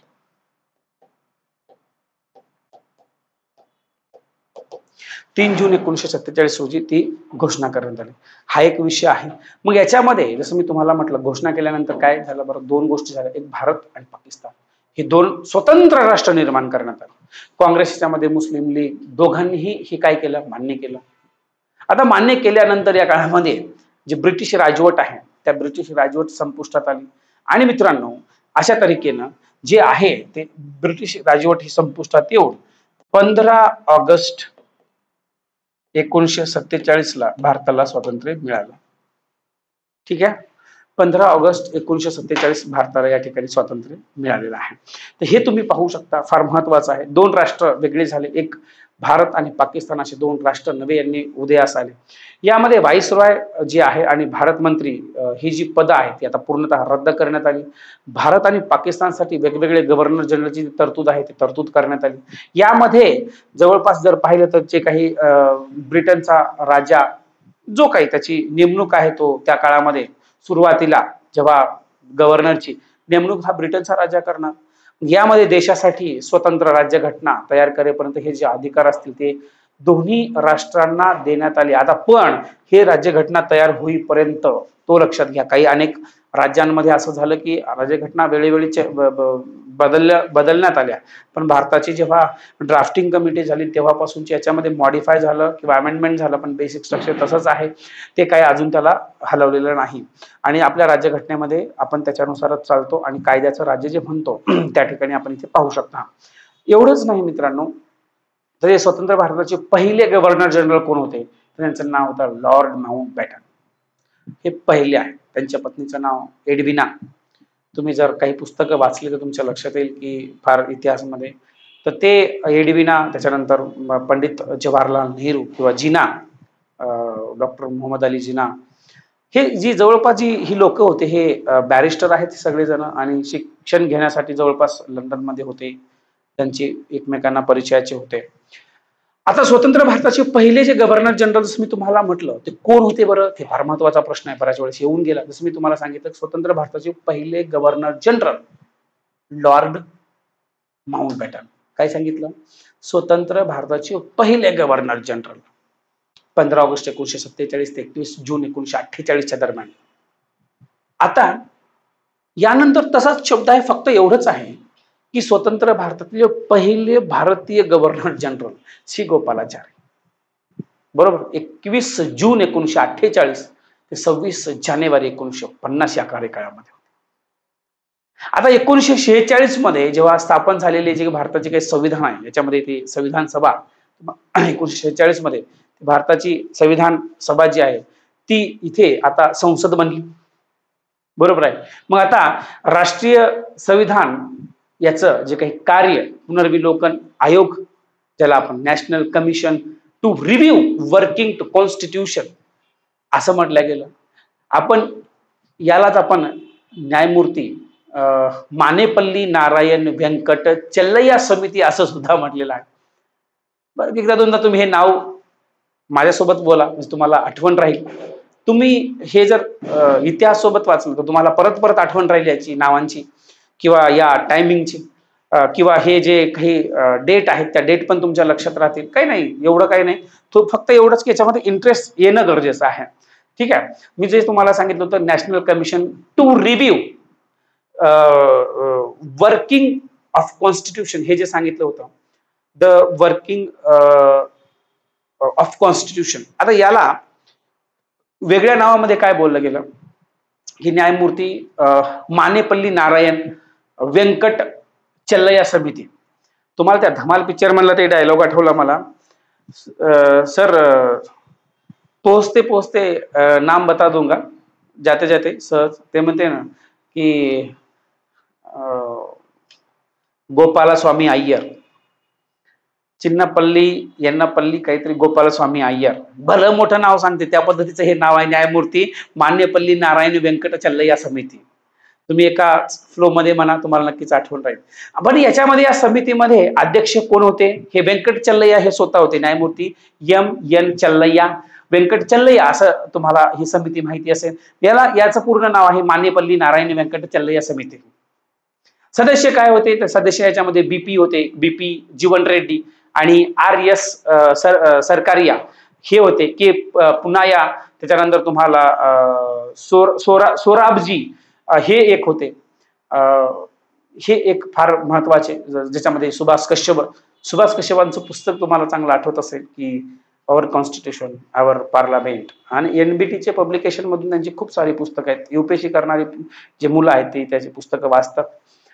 मी एक लेक्चर घेतलं होतं, आठवत असेल तुम्हाला, जेव्हा ऍग्रिकल्चरचा जो कायदा आहे तो कसा रद्द करू शकतो, त्यावर एक लेक्चर होतं माझं त्या काळात, म्हणजे 2 वर्षापूर्वी, जेव्हा जे शेतकरी आंदोलन होतं, तर हे जे बिल आहे, बिल तर पास झालं तरी पण आंदोलन करत, हे बिल वापस कसं होईल यावर मी ते सेशन घेतलं होतं. आता बघा, जसं मी तुम्हाला सांगितलं की इराणी असेल, आबिद हुसेन असेल, ही लोक होती, कुलकर्णी, पीएम संगमा वगैरे त्या काळामध्ये. अटल बिहारी वाजपेयी यांच्या सल्ल्यानुसार सुद्धा जवळजवळ 2000 मध्ये त्या बऱ्याच काही जे बदल आहे त्या बदल करण्यात आले. आयोगाची स्थापना जी आहे ती झाली होती, आणि त्यामध्ये अनेक सारे अपेक्षित बदल यांच्या सल्ल्यानुसार करण्यात आले होते. तर फार महत्वाचा जे विषय आहे, जसं मी तुम्हाला उद्देश जर यांचा सांगितला, तर तेच तुम्हाला मागील वर्षाचा आढावा घेऊन अजून काही समृद्ध बनवणे, हे एकंदरीत हे सगळं चालू होतं, आणि काम हे सुरळीत पार पडत होतं, हे गोष्ट लक्षात घ्या. आता हे सगळं झालं असताना मला तुम्हाला आवर्जून सांगायचं आहे, त्याच्यामध्ये हे बघा, हे national commission to review the working of constitution हे जे आहे. आता जे झालेले प्रश्नामध्ये जे सराव आहे त्याच्यामध्ये मी तुम्हाला ते सांगतो थोडक्यात, तुमच्या लक्षात येईल की काही प्रश्न जे आहेत फार महत्वाचे आहे. याच्यामध्ये कोणते प्रश्न काय दिले, तर तुम्हाला मी 1-2 प्रश्न याच्यामध्ये घेणार आहे. जसं बघा, आता हे एक प्रश्न आहे, या प्रश्नामध्ये तुम्हाला हा एक प्रश्न सांगणार आहे. जसं तुम्ही नंतरच्या वेळेस अनेक प्रश्न तुम्ही सोडवू शकता, काहीच प्रॉब्लेम नाही. ठीक आहे. आता जे प्रश्न आहेत ते बघा, तुम्ही हे प्रश्न पॉज करून सोडवू शकता. आताच झालेला आहे, एसटीआय मेन्स 2022 ला हा प्रश्न आला. डॉटच्या इंडियन काउन्सिल ऍक्ट भारतीय राज्यघटनेच्या इतिहासातील एक महत्वपूर्ण टप्पा आहे. कोणता टप्पा आहे हा? हे टप्पा काय सांगतो तुम्हाला? या टप्प्यामध्ये काय, तर तुम्हाला आठवतं की ज्याचा सुरुवातीला म्हणजे इंडियन काउन्सिल ऍक्ट जो आहे त्याची म्हणजे सुरुवात झाली होती, किंवा आपण आता जो सांगितलेला टप्पा, तो सरळ प्रश्न आहे. आणि तो इथे बघा, एसटीआय मुख्य परीक्षेला 2022 ला तो 1961 हा टप्पा आहे. येते लक्षात? तर या पद्धतीने जे काही प्रश्न जर तुम्ही पाहिले तर तुमच्या लक्षात येऊन जाईल. अजून एक प्रश्न आहे, हे प्रश्न कधी विचारला इथे दिलं का? एसटीआयएमएस 2022 ला जुलै महिन्यातलाच विचारला. घटनात्मक सुधारणांचा विचार करण्यासाठी सरकारनं नोव्हेंबर 1930 मध्ये लंडन या ठिकाणी गोलमेज परिषद घेण्याचे ठरविले. आता आपण गोलमेज परिषदेवर बोललो. गोलमेज परिषदेनंतर ब्रिटिश सरकारनं मार्च 1933 मध्ये नव्या राज्यघटनेची रूपरेषा आखली. श्वेतपत्रिका जे आहे ती श्वेतपत्रिका प्रसिद्ध केली. आता हे जे सांगितलेलं आहे श्वेतपत्रिका आणि या गोष्टीचा जो विषय आहे फार महत्वाचा आहे. काय, तर हे तुम्हाला कोणत्या त्या 3 राऊंड टेबल कॉन्फरन्सच्या कोणत्या गोलमेज परिषदेमध्ये ही जी श्वेतपत्रिका आहे ती प्रसिद्ध करण्यात आली, ती आहे मित्रांनो तिसऱ्या. आता याच्यामध्ये मी तुम्हाला सांगितलं तीनही या गोलमेज परिषदेला डॉक्टर बाबासाहेब आंबेडकर उपस्थित होते. डॉक्टर बाबासाहेब आंबेडकर उपस्थित होते. महात्मा गांधीजी फक्त दुसऱ्याच कॉन्फरन्सला उपस्थित होते. हे गोष्ट लक्षात ठेवायची आहे. ठीक आहे. अजून एक जसं आता सांगितलं, अजून एक आपण पुढचा एक प्रश्न घेऊया. काय या प्रश्नाचं स्वरूप आहे ते पण सांगतो तुम्हाला. चला, भारतीय राज्यघटनेमध्ये केंद्र आणि घटक राज्य यांच्यात जी अधिकार विभागणी करण्यात आली आहे त्याच्या पायाभरणी खालीलपैकी कशात दिसून येते? कशामध्ये दिसून येते बरं? तर ते तुम्हाला 4 असे कायदे सांगितले गेले. एक म्हणजे मॉर्लो मिंटो सुधारणा कायदा, यालाच आपण तुम्ही काय म्हणतात इंडियन काउन्सिल ऍक्ट 1909 चा. मॉन्टेग्यू चेम्सफोर्ड हे कोण होते हे तुम्हाला चांगलं माहिती आहे, आताच आपण शिकलो. गव्हर्नमेंट ऑफ इंडिया 1935 चा आणि भारतीय स्वातंत्र्याचा कायदा. तर तुम्हाला भारतीय राज्यघटनेमध्ये केंद्र घटक राज्य यांच्यात जी अधिकार विभागणी झाली, म्हणजे जी विभागणी करण्यात आली त्याची पायाभरणी खालीलपैकी कशात दिसून येते? तर आपल्याला ती दिसून येते मित्रांनो 1935 च्या कायद्यामध्ये. तुम्हाला आठवत असेल ती विभागणी करण्यात आली 3 भागामध्ये. जसं एक केंद्र सूची, राज्य सूची आणि समवर्ती सूची, ज्याच्यामध्ये त्या काळामध्ये प्रांत सूची म्हणत होतो, नाही का? आठवत असेल तुम्हाला, आय होप की. तर हे एक लक्षात ठेवायचं आहे. त्याच्यानंतर अजून एखादा प्रश्न पाहू आपण. काय प्रश्न विचारतात हे तुम्हाला PSMS ला विचारला. भारतीय राज्यघटनेच्या इतिहासात हा महत्वाचा टप्पा आहे. कोणता महत्वाचा टप्पा आहे बरं तो, जे तुम्हाला इथे विचारला गेला तो इथे लक्षात घ्या. इथे बघा, तो 1857, 1861, 1999 आणि 1936 अशा पद्धतीचे प्रश्न विचारलेले आहेत. तुम्ही जर लक्षात घेतलं तर इंडियन काउन्सिल ऍक्ट 1961 चा हा जो आहे हा या प्रश्नाचं उत्तर आहे. त्यानंतर अजून एखादा आपण पाहूया की अजून आपला एखादा प्रश्न आहे का? तर प्रश्न अनेक आहेत. जसं राज्यसेवा मुख्य परीक्षा 2020 ला हा प्रश्न विचारलेला आहे. हा एक प्रश्न तोच जे आता आपण घेतलं, म्हणजे आपण जे काही लेक्चर घेतलं ते तुम्हाला कुठेही बाहेर काही करण्याची आवश्यकता नाही. तुम्ही सगळे प्रश्न सोडवू शकता आपल्या लेक्चरमध्ये. बघा, या ठिकाणी भारत सरकारचा कायदा 1935 बाबत खालील कोणते विधान चुकीचे? या ठिकाणी तुम्हाला जे बरोबर आहे ते तुमचं उत्तर नाही, जे चुकीचं आहे ते तुमचं उत्तर असणार आहे. हे साधं सोपं आहे. या ठिकाणी जसं 1, 2, 3, 4 या कायद्यान्वये केंद्रामध्ये दुहेरी शासन व्यवस्था, ज्याला डायरकी म्हणतो आपण, ते लागू करण्यात आले. डायरकी लागू करण्यात आल्यानंतर काय बरं, अजून पहिला मुद्दा जो होता ते करण्यात आली का नाही, हा आपल्यासाठी फार महत्वाचा मुद्दा आहे. मग ते हो की नाही, तर हे बरोबर आहे. तर हे बरोबर आहे. या कायद्याने म्हणजे 1935च्या याच्यामध्ये जी शासन पद्धती आहे, दुहेरी शासन पद्धती, तुम्हाला आठवतं मी थोड्या वेळापूर्वी सांगितलं, परत रिपीट केलं परत हे लेक्चर लॉंग होईल तुम्हाला. मग तुम्ही जरा असं अजून पॉज करा, बॅक जा, ते पहा, तुम्हाला लक्षात येऊन जाईल. ठीक आहे. मग बघा, या कायद्याने भारतामध्ये केंद्रात प्रथमच द्विगृह नाही, तर केंद्रामध्ये प्रथमच नाही. तर तुम्हाला आठवतं का? तर आपण शिकवत असताना सुरुवातीला याच्यामध्ये जे काही लेजिस्लेचर आहे ते प्रांतांमध्ये, तिथेही सुद्धा द्विदल शासन पद्धती जी आहे ते चालू होते. बायकॅमरलिझम, ज्याच्यामध्ये 2 सभागृह होत आहे, त्याची निर्मिती करण्यात, म्हणजे याचा अर्थ मला असं वाटतो हे चुकीचं आहे. त्यानंतर तर मग चुकीचंच ओळखायचं आहे आपल्याला, चुकीचं विधान आहे तर ते हे चुकीचं आहे आपलं, म्हणजे याचा अर्थ काय? तर आपलं पर्याय क्रमांक 2 उत्तर येऊ शकते 100%. बाकी तर अजून पाहू आपण. या उत्तर तर आलं, आपल्याला काही बघायची गरज नाही, काही याच्यामध्ये स्पष्ट आहे, एक उत्तर आहे आपलं. आता हे पहा, याच्यामध्ये काही चुकीचं आहे का? या कायद्यान्वये प्रांतामधील दुहेरी शासन व्यवस्था रद्द केली, अगदी बरोबर, यात सांगितलं थोड्या वेळापूर्वी. या कायद्यान्वये 3 स्वतंत्र जे सूच्यांच्या माध्यमातून केंद्र, राज्य आणि हे जे काही विभागणी करण्यात आली, अगदी बरोबर आहे. आठवत असेल तुम्हाला, एक होती केंद्र, ज्याला आपण संघ म्हटलेला आहे, दुसरी होती प्रांत आणि तिसरी होती एक म्हणजे समवर्ती सूची. अशा पद्धतीच्या 3 सूच्या होत्या, आठवतंय तुम्हाला? हे बाकी सगळं तर एकच याच्यामध्ये चुकीचं आहे. अशा पद्धतीचे आपण हे 5 प्रश्न घेतले. प्रश्न तर भरपूर आहेत. मी तुम्हाला प्रश्न आता इथे सांगण्यापेक्षा तुम्ही सोडवा.